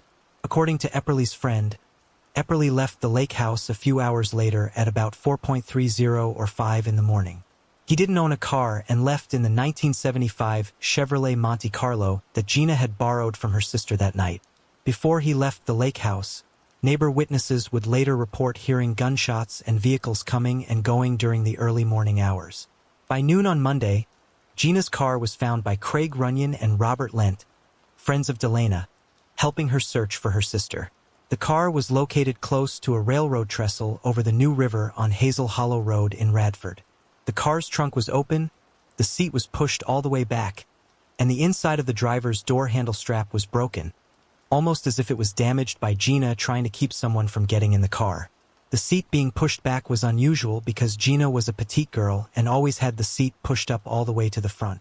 Found inside the trunk was hair and blood evidence, which matched Gina's O-positive blood type. Furthermore, various items like towels and cleaning supplies were missing from the lake house. There at the lake house, police found evidence of a cleanup attempt, with bloodstains and blood splatter found both inside and outside the home. There were cattail seeds on the front grille of the car and mud on the left side tires, as if the car had pulled over in a ditch or an area common for cattail seeds. Inside the car was trash from a fast food restaurant which Gina was known to not eat. There was also an orange cup with the Tennessee Volunteers football logo on it and an ashtray full of cigarettes. Gina didn't smoke, and interestingly neither did Epperly. One of her shoes was found on the other end of the railroad trestle, and about 2 weeks later, Gina's blood-stained clothes were found bundled up neatly, as if placed in the woods across the trestle from where the car was located. Also, a blue towel from the lake house was found in the same area and had been used to clean up the blood-stained carpet. The blood found on the towel was human and was the same type as Gina's. The synthetic carpet fibers found on the towel that matched the blood-stained carpet in the lake house also matched the carpet fibers found on the trunk's carpet. Finally, Gina's clothing also had similar carpet fibers on them. When Epperly was questioned, he claimed that Gina voluntarily left the Marriott with him in her sister's car to go to his friend's lake house. He said once there, she called her sister. Epperly said that Gina refused to have sex with him, then decided to leave, so she dropped him off at his place at 4 a.m. in Radford. Epperly claimed he went to sleep after that and never saw Gina again. A murder weapon was never found, but the investigators believed that Epperly might have killed Gina after she refused to sexual advances. Rumors began to spread around town about Gina's disappearance, including talk of murder and her being buried somewhere around the Dedman Center in Radford, where construction was underway at the time. Pulaski County Commonwealth's attorney Everett Shockley was persistent in getting justice for Gina despite many of his peers, and even a judge in the area advising him not to press charges against Epperly until the body was found. It wouldn't be long before Epperly's violent past revealed that he was not the all-American boy many believed he was. In fact, in 1976, 4 years before Gina's murder, Epperly faced 2 charges of rape. A judge dismissed one for difference in opinion, and in the second he was found not guilty thanks to his high-dollar defense attorney. Epperly was ultimately indicted for Gina's murder, but was convinced it was impossible to be found guilty without a body. However, during the trial, Attorney Shockley called 31 witnesses and presented over 90 pieces of forensic evidence. One of the most compelling witnesses was retired Pennsylvania State Trooper John Preston and his tracking dog. The German Shepherd named Harris, too, was given a piece of Epperly's clothing and followed the scent trail over the railroad trestle across the river through the town of Radford to the front porch of a house and stopped at the front door of none other than Stephen Epperly. The dog also identified the blue towel from a towel lineup, and he located Epperly's car in the police parking lot and led police inside the building to the room Epperly was sitting in. Strangely, Epperly responded, "That's a damn good dog." Epperly's friend, Bill King, testified that about a week after Gina disappeared, he had a conversation with Epperly where he asked if he killed Gina. He said that Epperly replied, "We'll just have to wait and see." The most damning of Epperly's own inculpatory statements came from the testimony of William Cranwell. William was the last prosecution witness to be called and testified that Epperly asked him, "What can they do to me if they do not find the body?" This statement was made on Tuesday before Epperly had even told the authorities he had been with Gina before he failed the polygraph test and before he officially became a suspect. In early December of 1980, 6 months after Gina was last seen alive, Epperly was found guilty of murder and sentenced to life in prison. He became the first person in Virginia to be convicted of first-degree murder in a case with nobody, confession, or eyewitness, and only the 4th in U.S. history. The Hall family actively campaigned and fought against Epperly's parole request throughout the decades. Decades later, in 2016, a new lead came into Radford Police Department about a man named Lincoln Duncan, who saw 2 men driving a white van dismembering a body in Meadow Creek that he believed was Gina. To this day, the second man seen in the creek with Epperly is still unknown. This new information was the reason Gina's sister Delana was brought back into the specifics of Gina's case. Delana, strong in her faith, later became an unstoppable force, finding answers to her sister's last night alive, as well as getting her some long overdue justice. She wanted to clear up many lies surrounding her sister and the events of that night, especially those who say her sister willingly went with Epperly, which she says is most definitely not true. She has even authored 2 books on the matter. She has also been determined to find her sister's remains and has literally dug up riverbeds. In 2020, Delana was introduced to Dr. R. Padvas, a forensic anthropologist who had invented an instrument known as the quantum oscillator, which can detect human remains even if buried beneath the surface. This one-of-a-kind instrument is based on resonant frequency and is designed to search and respond to the matching frequency unique to an individual and their genetic family. Dr. Vass stated that he could find your ancestor's grave by using hair, fingernails, etc. from a related family member and placing it in his instrument. In Gina's case, her mother's sample was put into the device and miraculously identified numerous positive signals in areas suspected of containing her remains. For excavations for Gina's remains would eventually result in soil test proof of human decomposition and the unearthing of human bones as well as other items. Since then, Gina's bone fragments have been retrieved from several different excavation sites. Gina's positive signal was identified in 8 different locations throughout the New River Valley using the device. They received a very strong positive signal in the exact corner of the lake house where blood splatter proved Gina was beaten unmercifully. The most significant of the excavations was 6 miles from Meadow Creek, where Lincoln Duncan said he saw her being dismembered. During the excavation, they found a gold bracelet, shoe remnants, and cloth fibers in addition to her remains. The bracelet is believed to be Gina's missing wrist bracelet that was never found. In August 2020, 40 years after Gina's murder, the new owner of the Epperly house helped Dr. Voss and Elena cut a square out of the wood floor in Epperly's old second-floor bedroom. On the subfloor, the doctor and Elena discovered hundreds of dead bottle flies, the kind that quickly flocked to human decomposition. Also in that small space were tiny human bone fragments retrieved from under Epperly's bedroom closet subfloor. The retrieved bone fragments were separated based on 4 different frequencies. The bone fragments were found to have belonged to 4 different females, leaving many to believe he was possibly a serial killer. The sample that gave the positive signal that led them to the specific area of the former Epperly house belonged to the family of 14-year-old Angela Rader, a girl who disappeared from Roanoke on the same day as her friend, 14-year-old Tammy Lynn Akers, in 1977. Angela's sample led to the discovery of the bone fragments of 2 other Caucasian females and 1 African-American female. 3 of them remain unidentified and are assumed to be runaways who were never reported missing. Epperly had allegedly told a former cellmate of his that he had kept Gina's index finger. This is what led them to search the former Epperly home.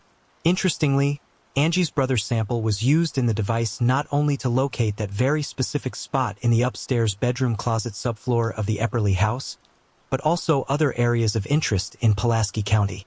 Delana and Dr. Vass used the bone fragments of the other unidentified females in the quantum oscillator and followed their signals from Roanoke south. The positive areas paint an interesting picture of Stephen Epperly and the trail of his victims. In regards to Gina's remains, Delana is in the process of working with a genealogy expert who will help her coordinate a Canadian DNA lab that has been successful in extracting ancient DNA from degraded bones. She will then have the help of a second lab based in the U.S. This lab will profile the extracted DNA and then match the extracted DNA to the DNA from Gina's recently deceased birth mother's tissue sample. The genealogy expert helping guide her through this process is highly respected in her field, sometimes working with the smallest DNA sample. This will all be at Delana's own expense. She is also hoping, at a minimum, to inquire if the Canadian lab would be able to retrieve DNA from the smaller bone fragments of the unidentified girls. During a recent visit by the state authorities with Delana, she asked them if they would like the information on these professionals she has chosen to work with. Basically, she asked them to work with her as Gina's case is complex. She was advised during their visit that there is cold case grant money. She then asked if they would consider using some of the grant money to help, and if so, she will initiate the same forensic testing for Angela and the 3 unidentified girls. The tiny bone fragments collected from Epperly's closet are still in Delana's possession, as are the bones excavated from Gina's locations. In July 2021, Stephen Epperly's latest parole request was denied. Several books have been written regarding Gina's case, including the 2 authored by her sister Delana. Her first book is titled The Miraculous Journey, A Day Made in Heaven. In this book, Delana shares the 2016 experiences that brought her back to the New River Valley to relive 1980, retracing Gina's footsteps. Delana also asked to read Gina's case files, which led to facts in Gina's case being unveiled. These facts led to her second book, Web of Lies Unveiled, A Day Made in Hell, which is still in the works and currently being edited. This 400,000-word case study shares the known and the unknown details about her sister's murder, the investigation, the case file facts, and the trial. It is written in a day-by-day, minute-by-minute chronological format, unveiling the factual details and events as they unfolded, including information never shared with the public. Delana's purpose in sharing this now is to have one factual resource for the true story of Gina Hall and put an end to the lies that continue to be spun about her sister's life still 4 decades later. Delana writes, "Gina deserves her voice to be heard. Light will shine in the dark and truth will prevail." Pamela Milam was born in 1953 and described as vibrant with a bubbly personality who was very kind and helpful. After graduating from Terre Hautte's Honey Creek High School, she enrolled in college with dreams of becoming a teacher. In 1972, at the age of 19, Pam was a sophomore at Indiana State University studying to be an English teacher. She lived off campus with her parents, Charles and Helen, and younger sister Sheila. In September of 1972, the university was having its Rush Week and Pam was a member of the Sigma Kappa sorority. She was planning to stay on campus to attend several sorority events, beginning with a rush party for her sorority on Friday, September 15th. After the party ended at around 10:15 p.m., several members of the sorority, including Pam, were given boxes of decorations. Pam put hers in her car, parked in Lot 22, and headed to another event. When she left the second event, she told her sorority sisters she would meet them back at the Lincoln Quad, where she planned to stay the night. But unfortunately, she never showed. Her sorority sisters didn't think much of it and assumed she had changed her mind and gone home. The next morning, Pam never showed up for work, which she had never done before, and this worried her family. Then around 7 p.m. that evening, 2 of her sorority sisters spotted her 1964 Pontiac Le Mans parked in Lot 27, about a block from where it had been parked the day before. When they looked inside the car, they could see her glasses on the rear window shelf. Concerned, the girls called PM's house and informed her parents. Her father and sister quickly grabbed a spare set of keys and headed for Lot 27. Upon arriving, her father popped the trunk of the car and to his horror found his daughter's lifeless body.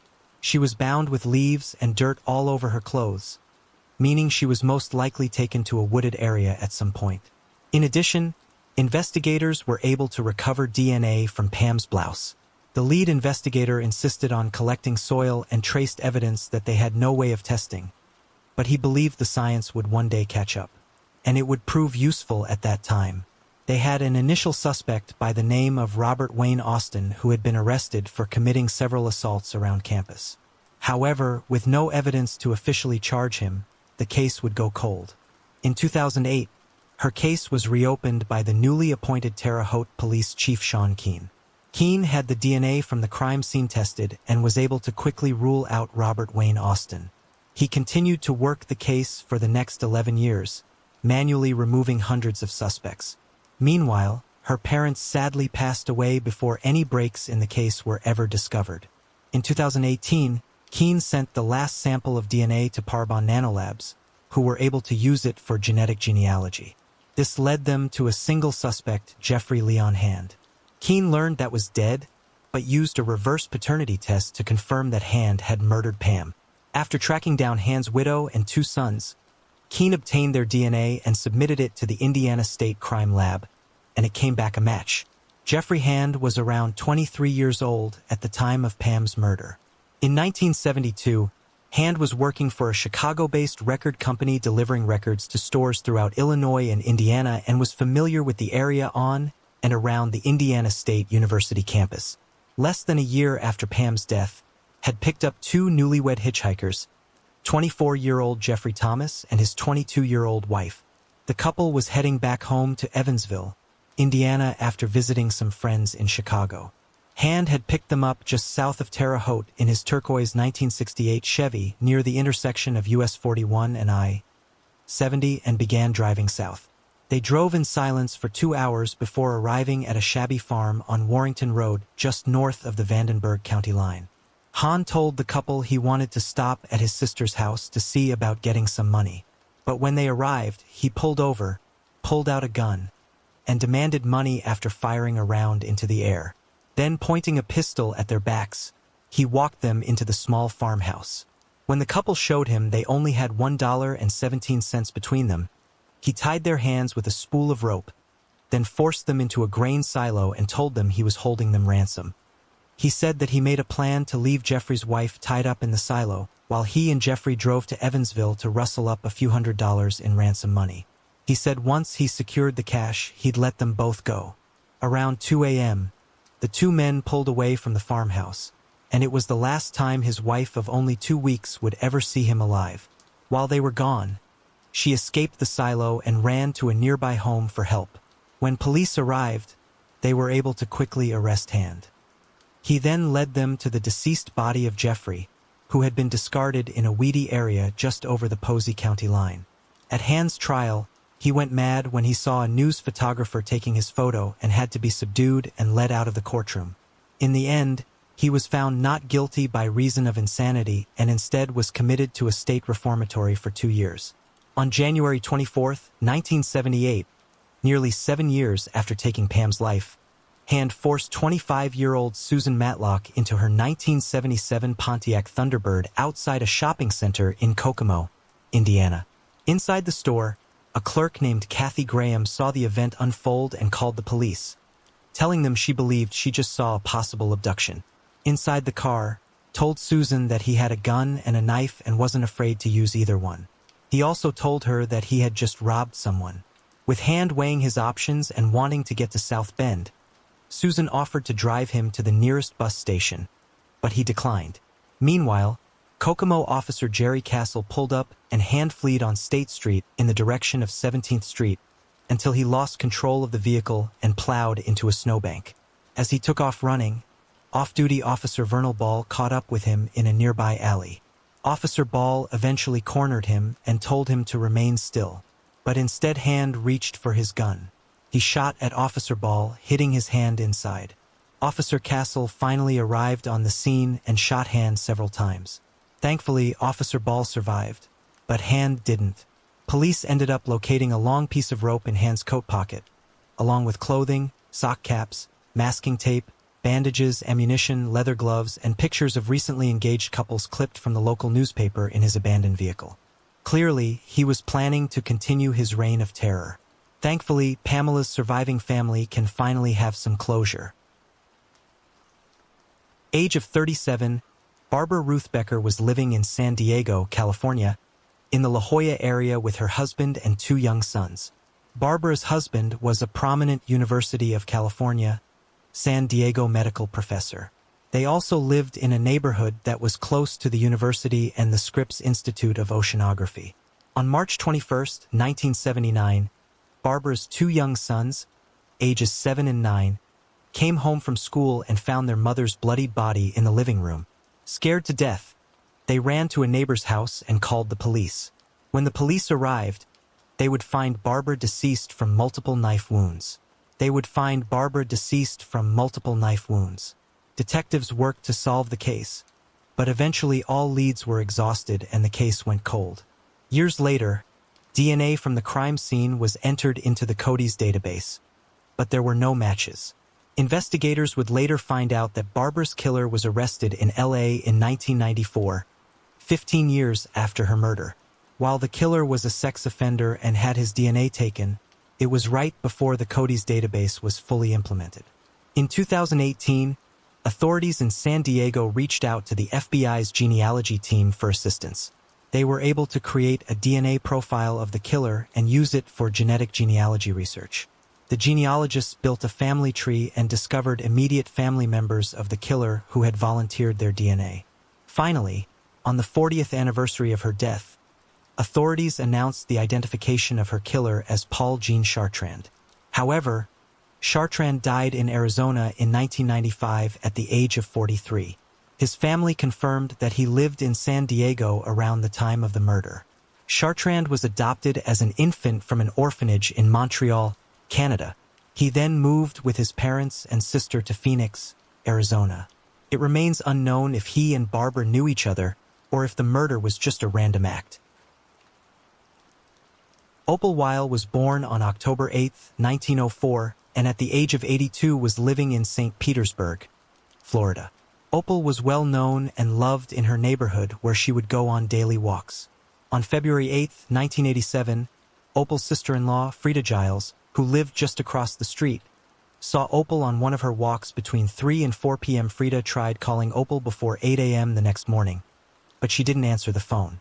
Growing concerned, Frida went across the street and knocked on the door, but Opal still didn't answer. Frida walked to the back of the house and saw that the kitchen nightlight was still on, a light that Opal would always turn off when she got up at 6 a.m. As she approached the back door, she was horrified to see that a window pane had been removed and was leaning against the wall. She slowly walked into the house and sadly discovered Opal's deceased body in her bedroom. Opal had visible signs of trauma and had been strangled to death.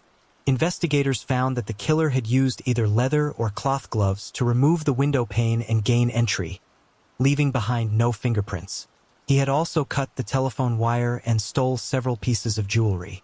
Thankfully, forensic experts collected several hairs from the crime scene, but the case would go cold until 2003, when DNA technology had improved enough to create a partial profile.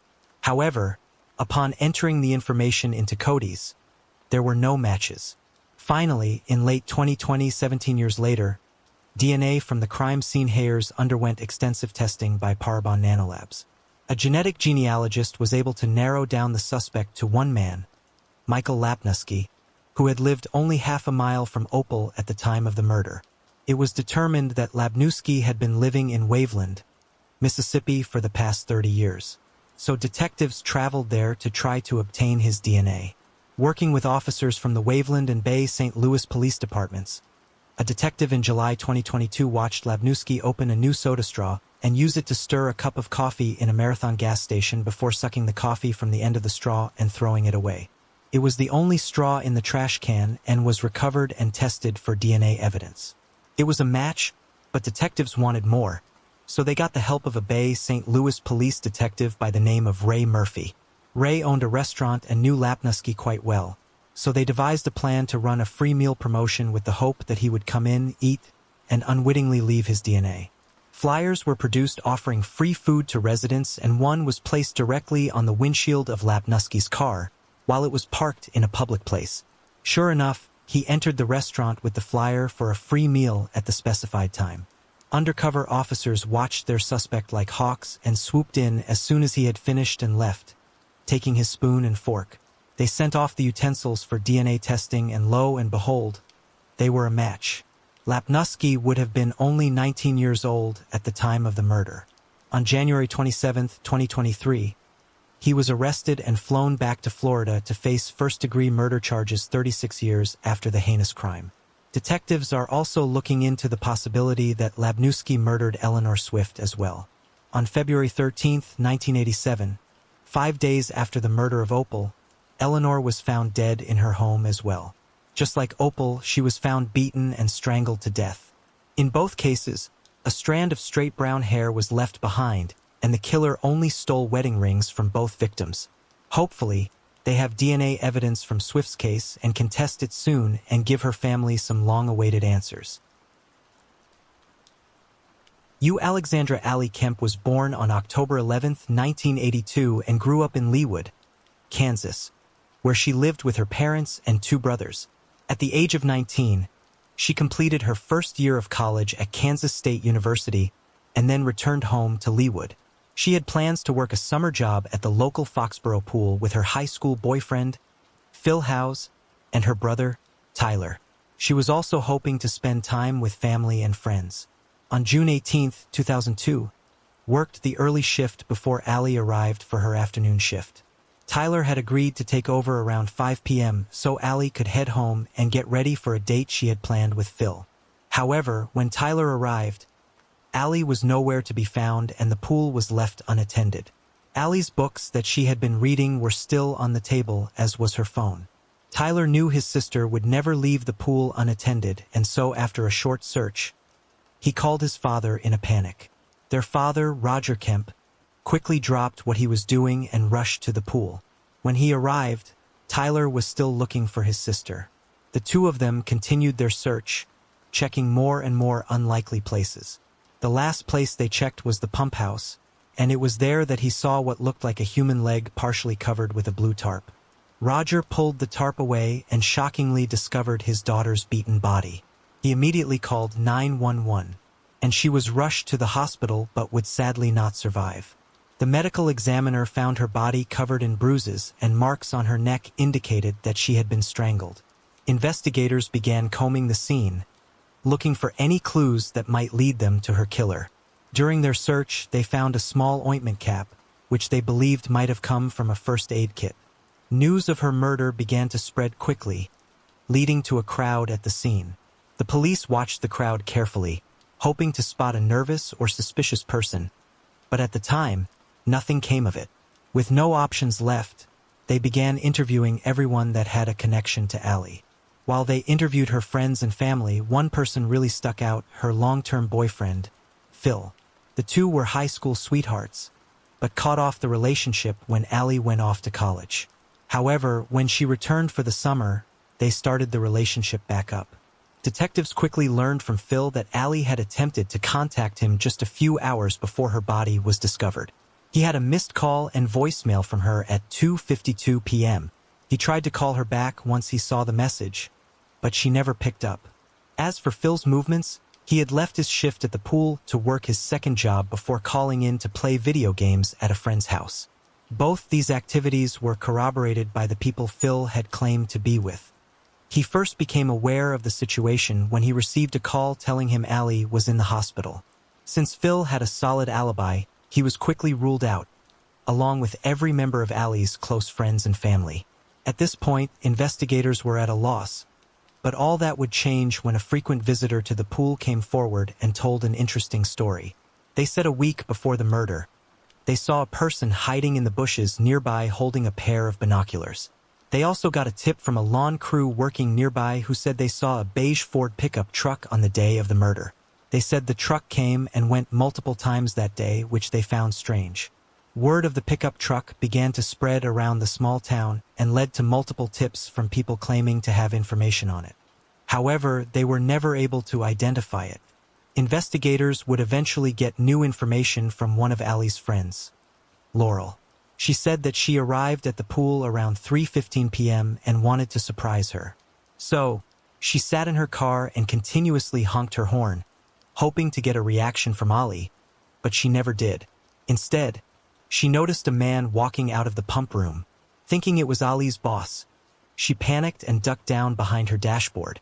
From her hiding place, she continued to watch the man as he walked casually away from the building, waved in her direction, climbed into his vehicle and drove off.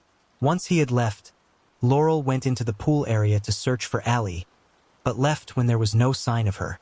She gave a description of the man, and a sketch artist was able to create a composite image. Thanks to her visit, detectives now had a time frame to work with. They already knew that Phil had received a missed call from Allie at 2:52 p.m., and now they had Laurel's visit placed at 3:15 p.m. That left a 23-minute window in which Allie was most likely attacked. After the sketch was released, multiple people began bringing in family photos of people they believed might be the killer. This eventually led them to James Strader, a mechanic who worked 20 minutes away in Olathe, Kansas, and had a striking resemblance to the man in the sketch. However, investigators would leave disappointed because James was working on the day of the murder, a fact that was confirmed by his boss. Investigators continued searching for a suspect, but in the meanwhile, a forensic team began testing the blood that was found on the small ointment cap. While most of the blood at the scene was linked to Allie, the blood found on the cap belonged to an unknown individual. They ran it through Cody's, but unfortunately, there were no matches found. 18 months into the investigation, the leads had basically dried up, so they decided to reach out to the local media. In January 2003, a mugshot appeared on a news broadcast showing a man who was suspected of sexually assaulting 3 women. Detectives on the case recognized the face immediately. It was the mechanic, James Strader, who was ruled out after providing an alibi. However, with this latest news in hand, they decided it was time to take another look. Most importantly, they needed to get a sample of his DNA. Investigators also wanted to bring James in for more questioning, but he eluded the police for 3 long weeks. He was finally apprehended after leaving a gas station in Utah without paying and was immediately pulled over by state police. After being brought in, he agreed that he resembled the sketch, but denied any involvement in the murder. Officers in Utah had also taken a sample of his DNA and uploaded it to the Cody's database, but strangely it wasn't a match and once again he was ruled out. After months had gone by with no suspect in sight, Bob Vesseler with Lamar Advertising decided to donate a billboard for free with information about the murder. After the billboard went up, investigators were given the name of Teddy Hoover by 2 separate people. Teddy resembled the composite image and owned a truck. He also maintained pools for a living but said he never worked on that particular pool. Teddy refused to submit his DNA for testing and asked to speak to his lawyer before agreeing to anything. Teddy's lawyer said he was concerned about his privacy and didn't want his DNA to sit in Cody's. So the officers presented him with a deal. They would test the DNA but would never upload it to the Cody's database. While waiting for Teddy to make a decision, detectives went back through their old notes and made a surprising discovery. Teddy had been at the scene on the day of the murder and had already spoken to detectives. Police notes showed his name listed amongst the bystanders interviewed at the pool. After 3 days of nothing, detectives called Teddy's lawyer, who informed them that his client had taken off. Months would go by with no signs of Teddy anywhere before they finally received an important tip in August 2004. The tip suggested that Teddy Hoover was actually Benjamin Appleby and he had fled to Connecticut. He had been living under the Hoover alias to avoid prosecution for a 1997 sex offense. Thankfully, when he was finally taken in, the Connecticut State Police took a sample of his DNA. However, he continued to deny his involvement. Investigators then decided to put him in the investigation room where they had 2 binders on the table bearing his names. There was also a pin board with his photograph and pictures from the crime scene. Eventually, he broke down crying and admitted to killing Allie.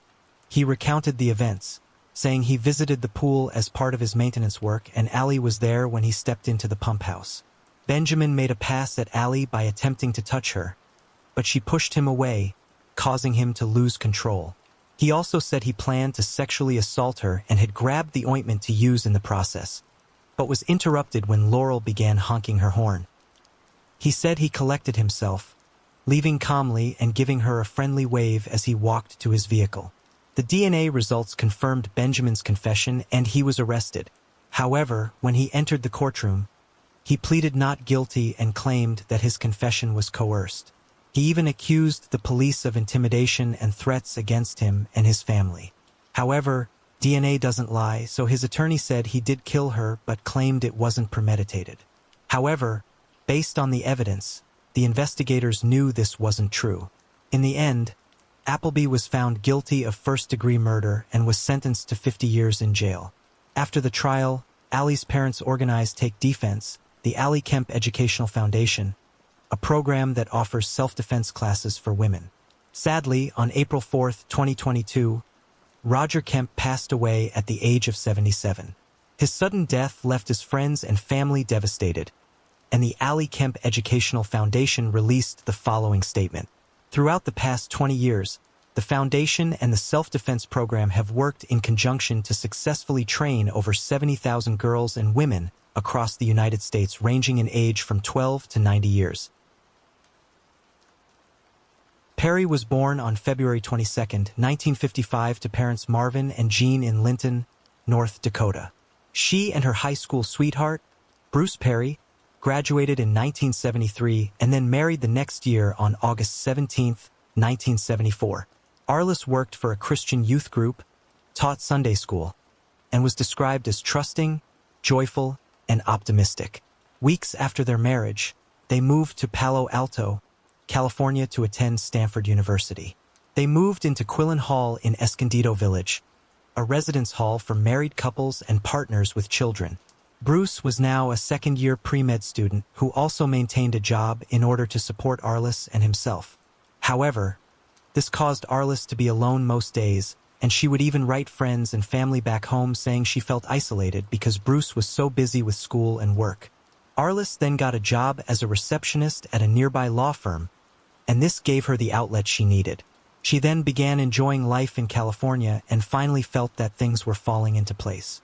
At 11:30 p.m. on October 12, 1974, Arless had some letters she wanted to mail, and so she and Bruce left Quillen Hall and began walking. However, during their walk, they would get into an argument about their car's tire pressure. Arless then told Bruce that she wanted to go to the church to unwind and have some alone time. After parting ways, Bruce returned home. At 11:50 p.m., Stephen Crawford, who worked security at the church, saw Arless enter. Two other people in the church also saw Arless enter, go to a pew, and kneel to pray. When they left, she was still praying. At about 12:10 a.m., Stephen entered the church but didn't see anyone. He announced that he was locking up but never received a response. Not long after, Bruce became concerned when Arless didn't show back up. So he walked the half-mile to the church to look for her. However, when he arrived, all the doors were locked. He then decided to walk around campus searching for her. After being unable to find her, he returned home and waited until about 3 a.m. before reporting her missing. Bruce told authorities that she may have fallen asleep in the church. So they walked to the church and checked all the doors, but they were locked.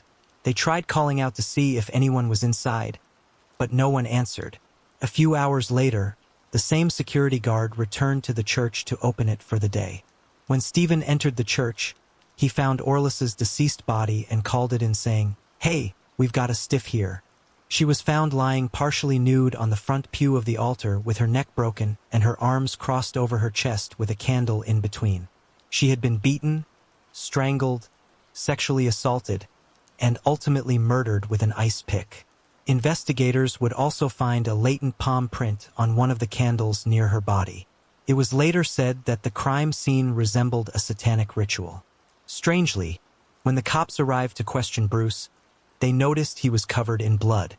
He explained that he suffered from severe nosebleeds whenever he was stressed. Instead of telling Bruce the details of what they found, they asked him to come to the police station for questioning. They questioned him for 2 hours, creating various situations to elicit a reaction from him. For example, Arless was cheating and he discovered it, or Arless was pregnant and he was unhappy about it. Bruce voluntarily provided his prints for testing and took a polygraph examination. His prints didn't match the palm print found at the scene, and he passed the polygraph test and was no longer considered a suspect. That is, when they finally told him that his wife had been murdered. The FBI got involved and developed a profile of the murderer. They believed the killer was a loner with a military background between the ages of 17 and 22, and that he would collect possessions of his victims as souvenirs. It's also of note that Arless was missing 2 objects from her possession. Investigators believe Arless was still in the church with her killer when Stephen came to lock up.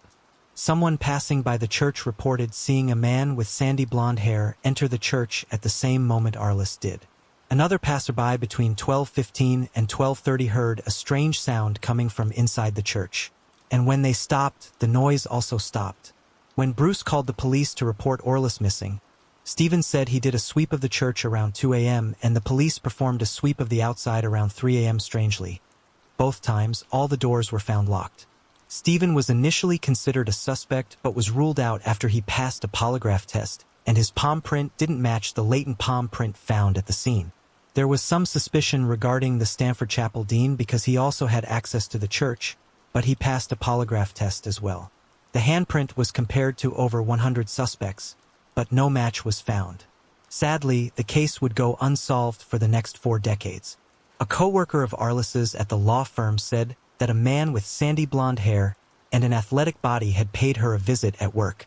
The man and Arless talked for about 15 minutes, and when Arless returned, she appeared to be upset.